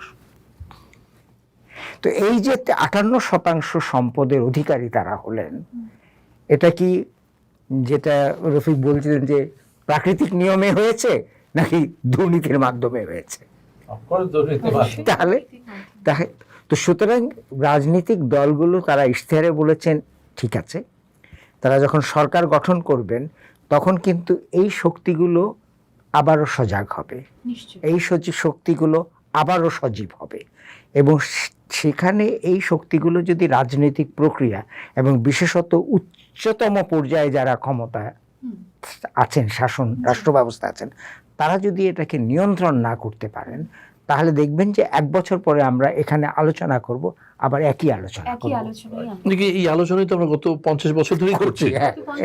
কিন্তু তবু তো একটা আমরা সবাই বলছি যে একটা আশা, একটা কি বলে একটা সুযোগ, এরকমের সুযোগ। এবং বাংলাদেশের সবচেয়ে দুর্ভাগ্য হচ্ছে, যেটাকে আমি বলি যে আমরা একের পর এক সুযোগ হারিয়েছি। একটা বই লেখা যাবে অন লস্ট অপরচুনিটিস। আর আপনার কি মনে হয় না যে আমাদের এটাও হয় যে আমরা বারবার কোথায় যেন ভুলে গিয়ে আবার ব্যাক টু স্কোয়ার আবার শুরু করি? এবং আপনার ঢাকা বাঁচানোর ইশতেহারে একটা লাইন দেখলাম যে শহররা সাধারণত প্রতিবাদ করে না। খুব শহর যদি একটা এন্টিটি হয়, ওর যদি সোল থাকতো, ওর যদি কণ্ঠস্বর থাকতো, ও চিৎকার করে কাঁদতো, ঢাকা শহর চিৎকার করে কাঁদতো, কিন্তু ও তো সেটা পারছে না। হ্যাঁ, এবং এই যে আমরা সেমিনারে বিভিন্ন জায়গায়, আমি বিগত 1-1.5 বছরে অনেক কি বলবো বিদগ্ধ মানুষজনদের বলতে শুনেছি যে ঢাকা দোজক হয়ে গেছে, ঢাকা একটা মানে লাইফ সাপোর্টে চলে গেছে, ইত্যাদি ইত্যাদি। কিন্তু এই লাইফ সাপোর্টে পাঠানোর পেছনে তো আমাদের গত 50 বছরের ইতিহাস আছে। তো এই এখনকার ইশতেহারগুলো দেখে এরকম একটা আশা যাচ্ছে যে গত 50 বছরের ভুল থেকে হয়তো আমরা কিছু শিখছি বা শিখবো, কিন্তু দিন শেষে আসলে কিন্তু আপনারা যেগুলো বললেন যে অ্যাকাউন্টেবিলিটি, মেকানিজম অফ অ্যাকাউন্টেবিলিটি, অঙ্ক করা, এভিডেন্স বেসড সিদ্ধান্ত নেওয়া, হ্যাঁ, এবং অসমতার জায়গাগুলো নিয়ে কাজ করা, এই যে ল্যান্ড সিন্ডিকেট এবং বিভিন্ন ধরনের সিন্ডিকেট, এদেরকে আসলে নিয়ন্ত্রণে আনা, এগুলো না হলে আসলে এই যা বলছি আমরা ঢাকা বাঁচানো বা দেশ বাঁচানো, এটার পাশাপাশি স্যার যেটা বলছেন যে লম্বা প্ল্যানিং আপনার, হ্যাঁ, এটা অনেকটা দাবা খেলা যদি দেখেন না, যে দাবায় যারা শুরু করে তারা কিন্তু অন্য কিছু করেন, যে যাকে চেকমেট করবেন তার আগে কিন্তু পন মুভ করেন, এই মুভ করেন, ওই মুভ করেন, উনি কিন্তু পুরো প্রেক্ষাপট সাজান, আধা ঘন্টা 1 ঘন্টা পরে গিয়ে উনি কিন্তু 16-17টা স্টেপ চিন্তা করে ওরা খেলতে থাকেন। এইভাবে ধরবেন 16-17 স্টেপ কিভাবে খেলবে। ধরেন আপনি গ্রামে গঞ্জে স্কুলগুলো আছে, the first level of corruption, প্রচন্ড করাপশন ওখানে, আপনি জানেন কিনা জানি না, প্রত্যেকটা প্রাইমারি স্কুল ফুললি করাপ্ট। হ্যাঁ, কিভাবে এমনও ঘটনা আছে, আমি নিজেও জানি, কারণ আমি কাজ করার চেষ্টা করছিলাম সেখানে। আপনার একজন হয়তো আগের লোকে পলিটিক্যাল পার্টির লোক, সে আপনার চাকরি পেয়েছে বিকজ ওর একটা ডিগ্রি আছে, নামকা আসতে কোত্থেকে পেয়েছে, তাকে চাকরি দেওয়া হয়েছে, কিন্তু ও পড়ায় না। ও একটা অ্যাসিস্ট্যান্ট রেখেছে গ্রেড 8 পাস করা বা 8 ক্লাসের, ওর তার টিচার হয়ে পড়ায়, তারা 5,000 টাকা দেয়, সে হয়তো 30,000 টাকা নেয়, 25,000 টাকার মতো। তো একটা বাচ্চা ছেলে প্রথম ক্লাসে ঢুকেই দেখে লেভেল অফ করাপশন কোন লেভেলের, তো ওই বাচ্চাকে আপনি সারা জীবনে আর ঠিক করতে পারবেন? ও তো বড় হয়ে তো আরো বড় করাপশন ওই করবে, তো আপনি কাকে ধরবেন, কাকে দিয়ে কাকে ধরবেন? তো সুতরাং যা করা হচ্ছে ওনারা তো অবশ্যই করবেন, এখনই চেষ্টা করবেন, সিস্টেম হবে, কিন্তু মাথায় থাকতে ওই দাবা খেলার মতো ওই পন গুটিটা, ছোট্ট গুটিটা, ওখান থেকে শুরু হতে হবে। প্রত্যেকটা স্কুল যেন সঠিক শিক্ষা দেওয়া শুরু করে, সেটা তদারক করেন।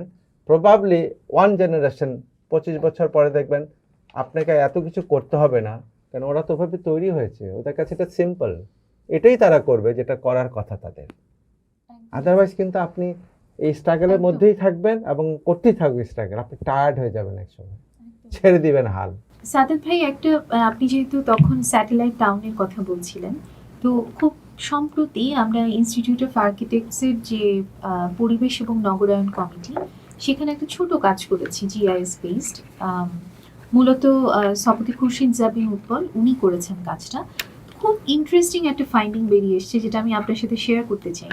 সেটা হচ্ছে এই যে আমাদের একটা মিথ যে ঢাকার জায়গা নেই, ঢাকা একদম ক্র্যাম্পড হয়ে গেছে এবং আমাদের স্যাটেলাইট টাউন দরকার, বিকেন্দ্রীকরণ করা দরকার।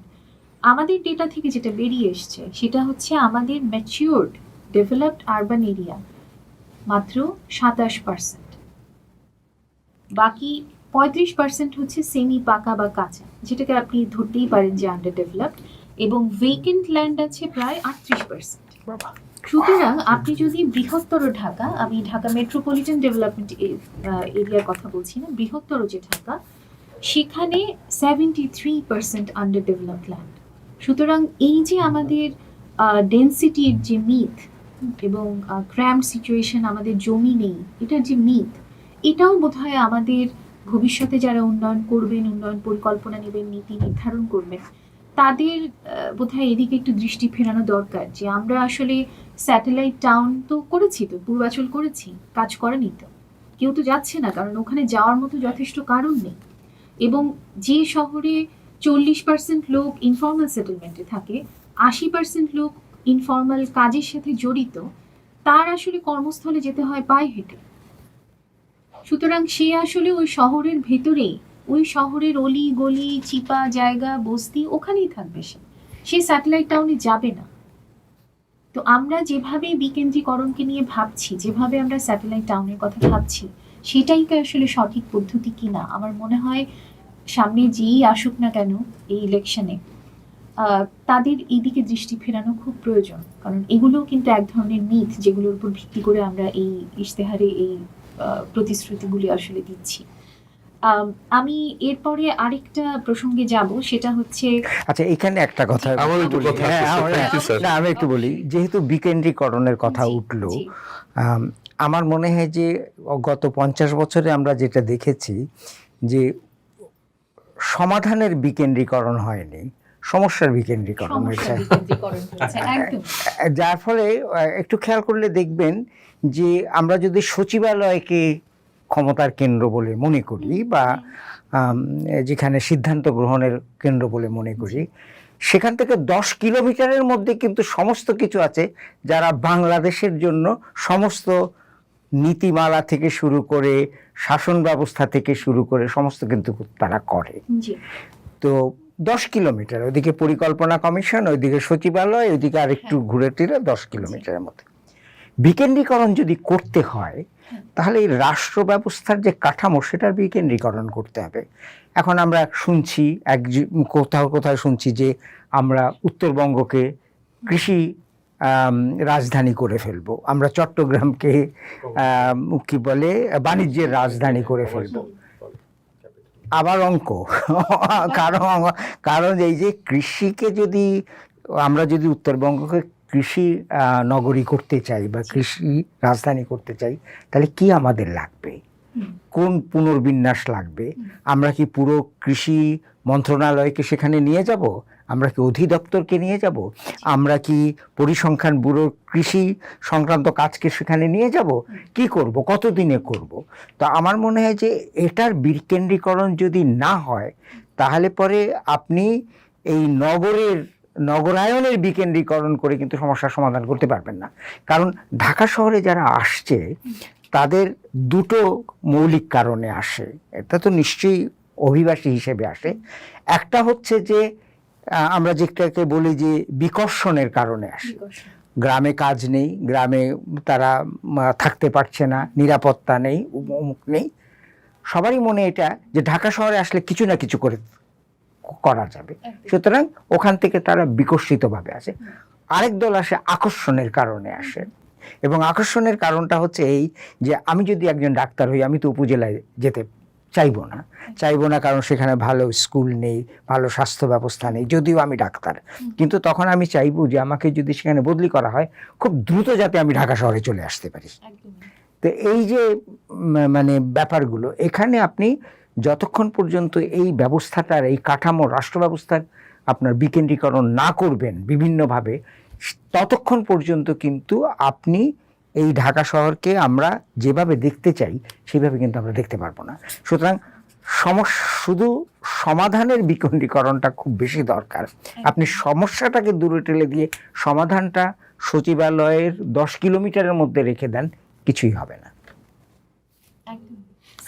না, আমি যেটা বলতে চাচ্ছিলাম যে আমি আপনার যে পয়েন্টটা বলছেন যে এই যে পূর্বাচলে মানুষ যায় নাই, মানুষের যে বিকেন্দ্রীকরণটা কাজ করেনি, কিন্তু আপনি দেখেন যে পূর্বাচল পার হয়ে জলসিঁড়ি আবর্ষণ যেটা হয়েছে সেখানে কিন্তু লোক চলে গেছে। পূর্বাচলের দুপাশে বসুন্ধরা, জি, আবার এক পাশে ইউনাইটেড সিটি, এক পাশে বসুন্ধরা, সব ভরে গেছে। মাঝখানে বসুন্ধরা, পূর্বাচলে কেউ যাচ্ছে না, কারণ সেখানে কোনো ব্যবস্থাটা গড়ে ওঠে নাই।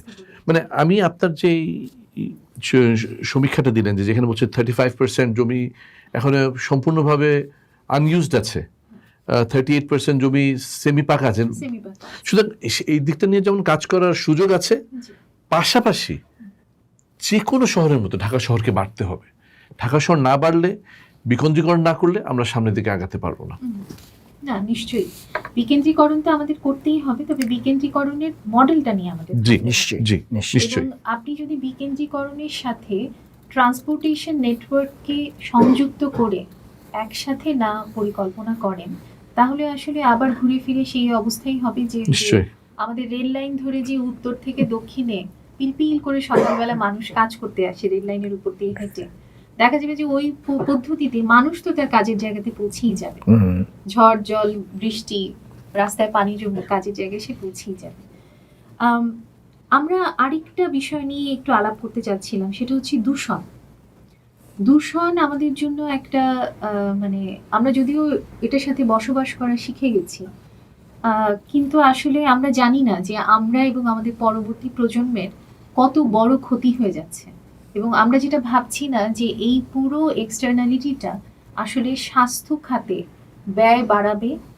আমরা না হয় কোনোভাবে সেটা ম্যানেজ করে নেব, কিন্তু আমাদের যারা মধ্যবিত্ত, নিম্নবিত্ত মানুষ, তাদের যে রুজি রোজগারের যে একটা বড় অংশ স্বাস্থ্য খাতে চলে যাচ্ছে, কারণ আমরা একটা স্বাস্থ্যসম্মত পরিবেশ দিতে পারছি না। সেখানে পানি দূষণ আছে, সেখানে বায়ু দূষণ আছে। আপনারা ঢাকা বাঁচানোর ইশতেহারে এই সবগুলো সমস্যা তুলে ধরেছেন। তো আমার কেন যেন মনে হয়েছে যে এই দূষণের ব্যাপারটা শুধুমাত্র 25 কোটি গাছ লাগানো এবং ওই ইট ভাটাগুলো ঢাকার আশপাশ থেকে সরানো ছাড়া আসলে খুব একটা কার্যকরী পদক্ষেপ আমি দেখতে পাইনি আসলে।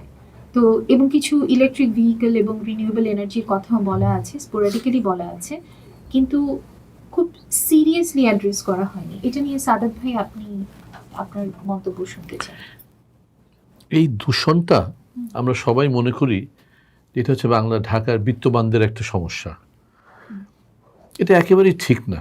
মানে আমরা আপনি যখন আপনি শব্দ দূষণের কথা বলেন, আপনি যখন বায়ু দূষণের কথা বলেন, আপনি যখন পানি দূষণের কথা বলেন, এটার কিন্তু যারা সবচেয়ে বড় শিকার সেটা কিন্তু নিম্নবিত্ত এবং মধ্যবিত্তরা।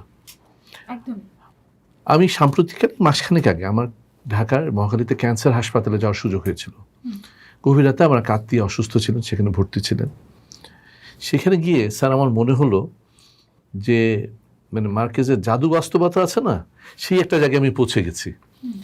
যে ওষুধের দোকানের সামনে অনেকগুলো লাইন ধরে পানির বোতল রাখা আছে, কি যে সকালবেলা গিয়ে খেয়ে আগে ওষুধ নেবে সেটার জন্য কমপক্ষে মনে হচ্ছে আমার 1000 ফিট লম্বা এই পানির বোতলের লাইন। সকালে গিয়ে ডাক্তারের সঙ্গে অ্যাপয়েন্টমেন্ট কে নিবে সেটার জন্য বিশাল লাইন। হাসপাতালের মাটিতে তো আমরা দেখেছি মানুষ ঘুমায়, রাস্তার উপর মানুষ ঘুমিয়ে আছে, সারা রাত মানুষ ঘুমিয়ে আছে যেন সকালবেলা সবার আগে ঢুকতে পারে।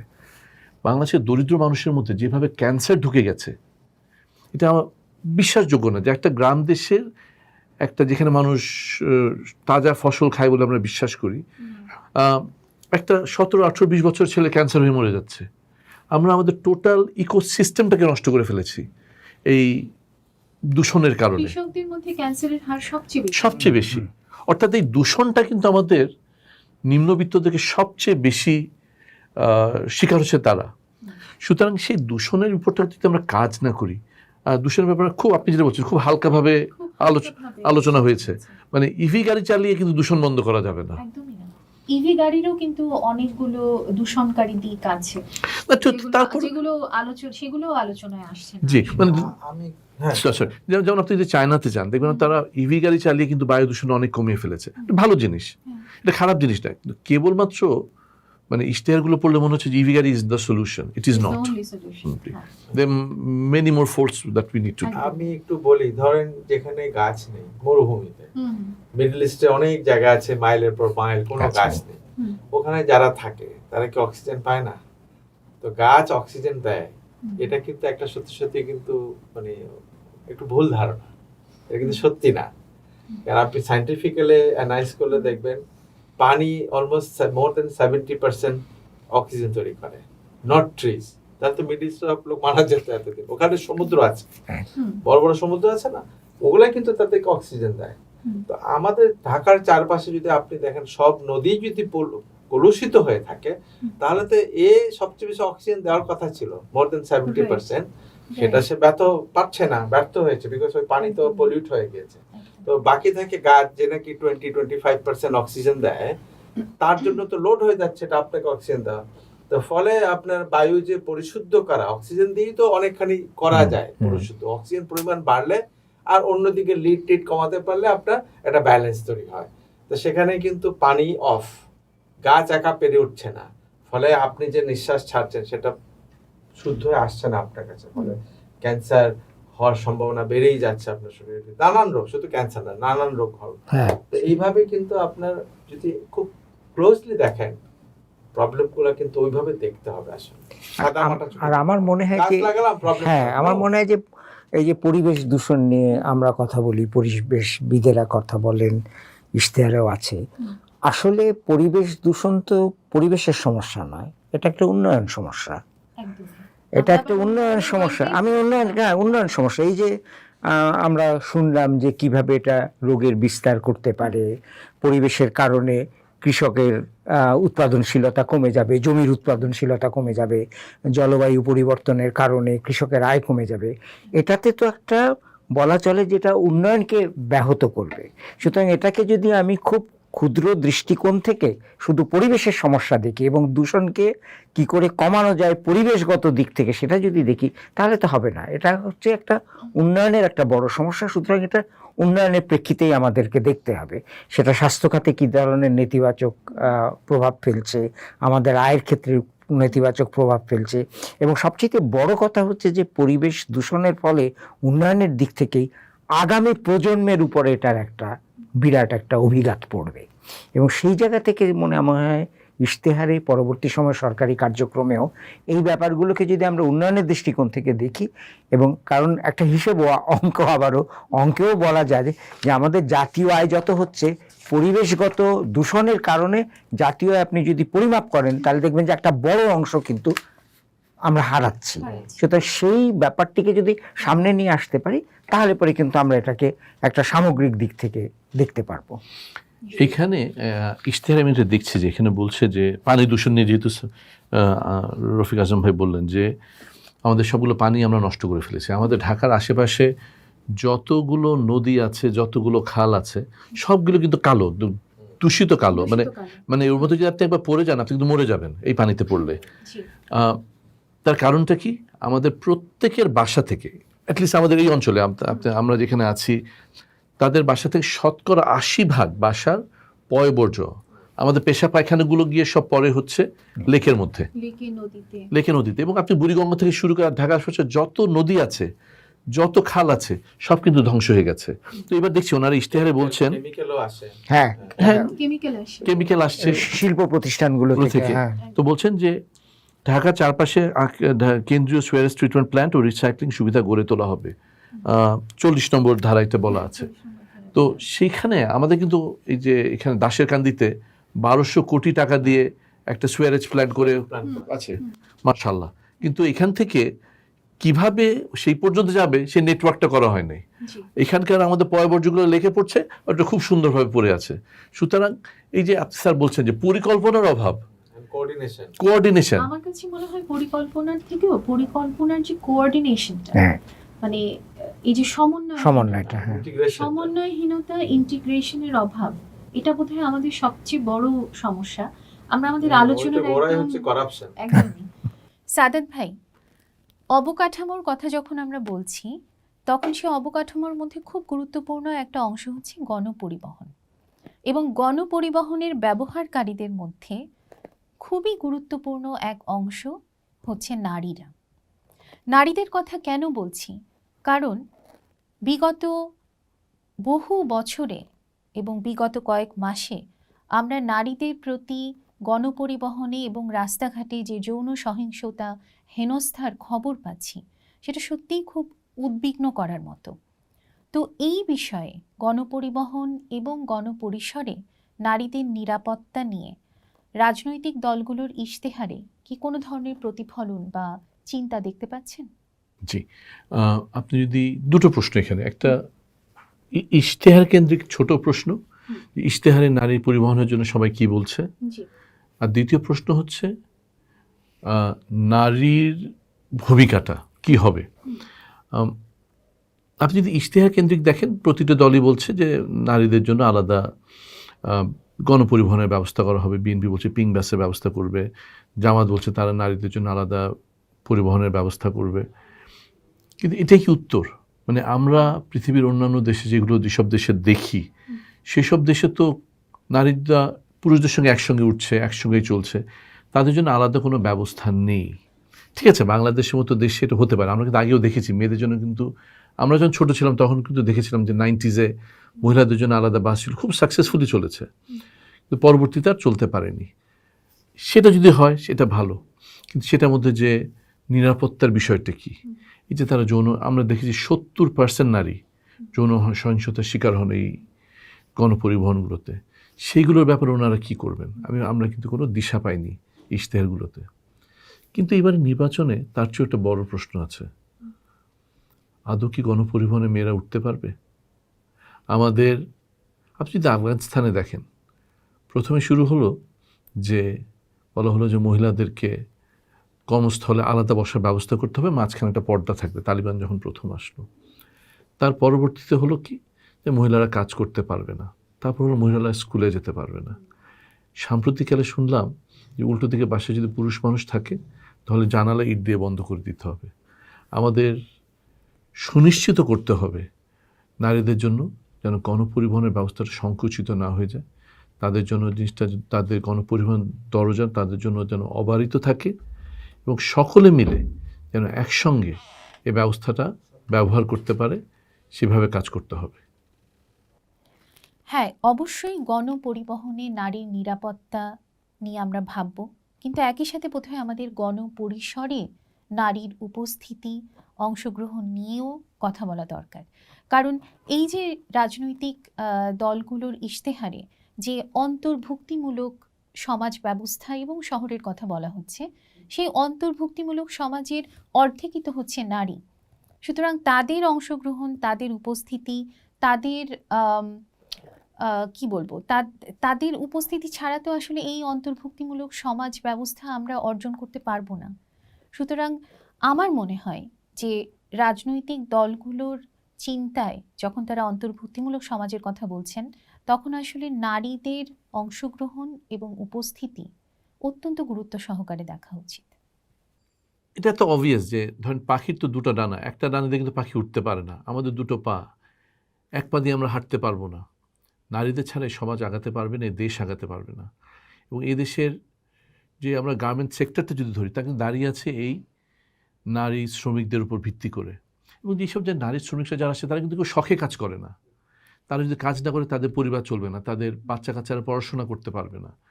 সুতরাং যে নারীদের কাজ নিয়ে যে আলোচনাগুলো আসছে, সেটা কতটুকু সঠিক, সেটা কতটুকু বাস্তব, সেটা কতটুকু ন্যায়, কতটুকু ন্যায্য, এই প্রশ্নগুলো কিন্তু আমাদের করতে হবে।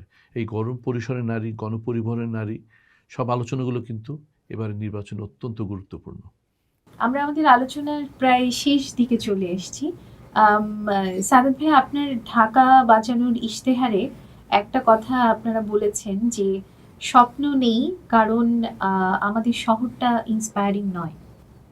আমি এখানে একটু দ্বিমত পোষণ করবো। আমার কাছে মনে হয় শহরটা খুব ইন্সপায়ারিং। মানে চোখ বন্ধ করে এই শহরটা নিয়ে স্বপ্ন দেখলে সেই আমাদের পুরনো যে স্কেচগুলো আছে, অনেক ধরনের স্বপ্ন বোনা সম্ভব। আসলে মনে হয় আমরা স্বপ্ন দেখতে এবং দেখাতে দুই জায়গাতেই কোথাও আমরা ফেল করছি, এবং সেটাকে যে ওই যে অঙ্ক করে একটা সায়েন্টিফিক পদ্ধতিতে এটা নিয়ে কাজ করা, সেই জায়গাটাতেও কোথাও আমরা ফেল করছি। আমরা চাই যে আমাদের এবারের নির্বাচনটা আমাদের অনেক অনেক কি বলবো, আন্দোলন অভ্যুত্থানের ফসল আমরা এই নির্বাচনটা পাচ্ছি, এবং আমরা আশা করছি যে এখানে আমরা আমাদের নাগরিক সেই ভোটাধিকারটা আমরা প্রয়োগ করতে পারবো। এবং যেই আসুক না কেন এই নির্বাচনে, তারা আমাদের একটা এই যে ন্যায্য নগর, হ্যাঁ, একটা স্বাস্থ্যসম্মত নগর আমাদের উপহার দিতে পারবে। শুধু নগর না, নগর গ্রামাঞ্চল সবই। এই যে যারা আসন্ন নির্বাচনে যারা প্রতিদ্বন্দ্বিতা করছেন, তাদের উদ্দেশ্যে যদি আপনারা সংক্ষেপে কিছু আপনাদের বক্তব্য বলেন যেটা ওনাদের কাছ পর্যন্ত পৌঁছাবে, সেটা বলে আমরা আমাদের আলোচনা শেষ করতে চাই। আমি রফিক ভাই থেকে শুরু করব। আমি বলবো যে এটা অনেকটা আসেন, আমরা ভাবি যে আমার মা, আমার দাদি, নানি যখন শীতের আগে আমার জন্য একটা সোয়েটার বোনা শুরু করেন, উনি কিন্তু কুটুর কুটুর করে ওই সিস্টেমের মধ্যে দিয়ে উনি কিন্তু একটা মিস হয় না।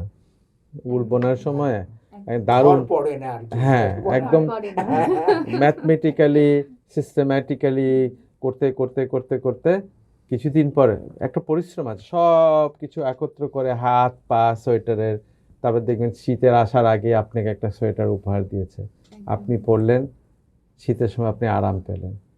এইটা হচ্ছে গঠন তৈরি করা। এই চিন্তা করেছেন আপনাকে সোয়েটার দেবেন শীতের আগে, এবং সেই চিন্তা অনুযায়ী উনি ম্যাথমেটিক্স করেছেন, কত বড় সোয়েটার, কত লম্বা হাত হবে, গলা উঁচু হবে কিনা, সেভাবে উনি একদম বানিয়ে সিস্টেম্যাটিক্যালি বানিয়ে দিয়েছেন। অর্থাৎ আপনার পুরনো একটা কথা থেকে যদি রেফারেন্সটা নিই, যে স্পেসে বসে রাজনীতি করছি সেই স্পেস নিয়ে আমাকে ভাবতে হবে।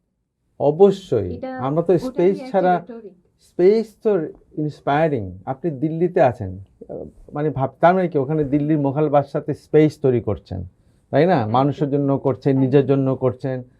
এই যে একটা ইন্সপায়ারিং একটা জায়গা, ক্ষমতার চিহ্ন, মানুষের জন্য নানান ধরনের উপাদান একসাথে হয়ে একটা ক্ষমতার জায়গা তৈরি হয়েছে, যেটা নাকি গর্ব করার জায়গা। ক্ষমতা না, ঠিক গর্ব করার জায়গা।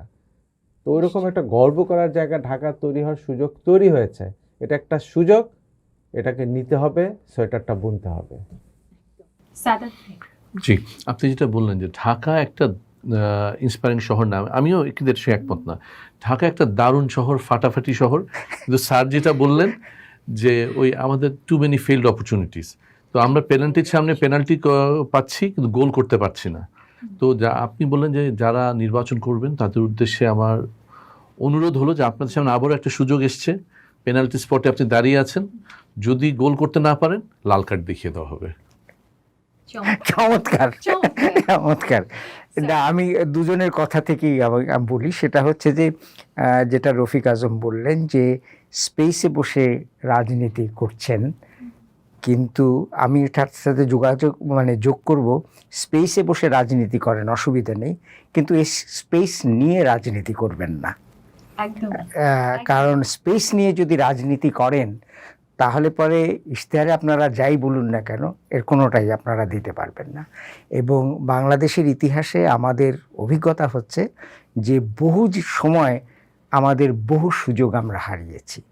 অন্তত এখন বাংলাদেশের 55 বছর পরে এইখানে এসে আমরা সুযোগ হারাতে চাই না। একদমই স্যার। আমরা আসলে মূলত ঢাকা নিয়ে কথা বলেছি, কিন্তু আমাদের স্বপ্নটা আসলে পুরো বাংলাদেশ ব্যাপী বিস্তৃত। এবং এই আমার মনে হয় শুধু ঢাকাকে না, আমরা বাংলাদেশের বিভিন্ন অঞ্চলকেই আসলে এরকম একটা লাইফ সাপোর্টের মতো একটা জায়গায় নিয়ে গেছি। কারণ এটা তো আসলে পুরোটা মিলিয়ে একটা সিস্টেম, গ্রামাঞ্চল, শহর, পেরি আরবান এরিয়া। সুতরাং আমরা আর চাই না যে আমাদের দেশটাকে নিয়ে আমরা ভবিষ্যতে এরকম একটা আলোচনায় বসে এরকম আলাপ করি যে এটা একটা ডিস্টোপিয়া হয়ে গেছে, এটা একটা দোজক হয়ে গেছে। আমরা এই আলোচনাগুলো আর করতে চাই না। এবং আমরা এটাও চাই না যে আমাদের ভোট শুধুমাত্র রাজনৈতিক ক্ষমতায়নের কাজে ব্যবহার হোক। আমরা চাই আমাদের ভোটের মাধ্যমে আমাদের নাগরিক অধিকার ক্ষমতায়িত হোক, আমাদের যে জীবন, আমাদের নাগরিকদের যে জীবন, সেটা ক্ষমতায়িত হোক একটা মানবিক পদ্ধতিতে, আমাদের সম্মানিত করা হোক, আমাদের ভোটে, হ্যাঁ, আমাদের ভোটকে সম্মানিত করা হোক। আমরা যে আস্থা নিয়ে ভোটটা দেব সেটার মর্যাদা যেন রক্ষা করা হয় এবং আমাদেরকে যেন উন্নয়ন এবং সব ধরনের চিন্তার কেন্দ্রবিন্দুতে নিয়ে আসা হয়। এটাই আমাদের চাওয়া। আগামীতে যে দলই আমাদের নির্বাচনে বিজয়ী হয়ে আসুক না কেন। নগরনামার আজকের পর্বে আপনাদের সবার সাথেই আলোচনা ভীষণ, আমি অত্যন্ত ঋদ্ধ হয়েছি। অসম্ভব ধন্যবাদ আপনাদের। এবং আমি আশা করছি যে এটা যখন শুনবে আমাদের নির্বাচনী দলগুলোর প্রতিনিধিরা নিশ্চয়ই শুনবেন এবং তারাও নিশ্চয়ই উপকৃত হবেন আমাদের আলোচনা থেকে। এই আশা নিয়ে আমাদের আজকের পর্ব আমি শেষ করছি এখানে। আপনাদের সবাইকে অসংখ্য ধন্যবাদ। আপনাকে ধন্যবাদ।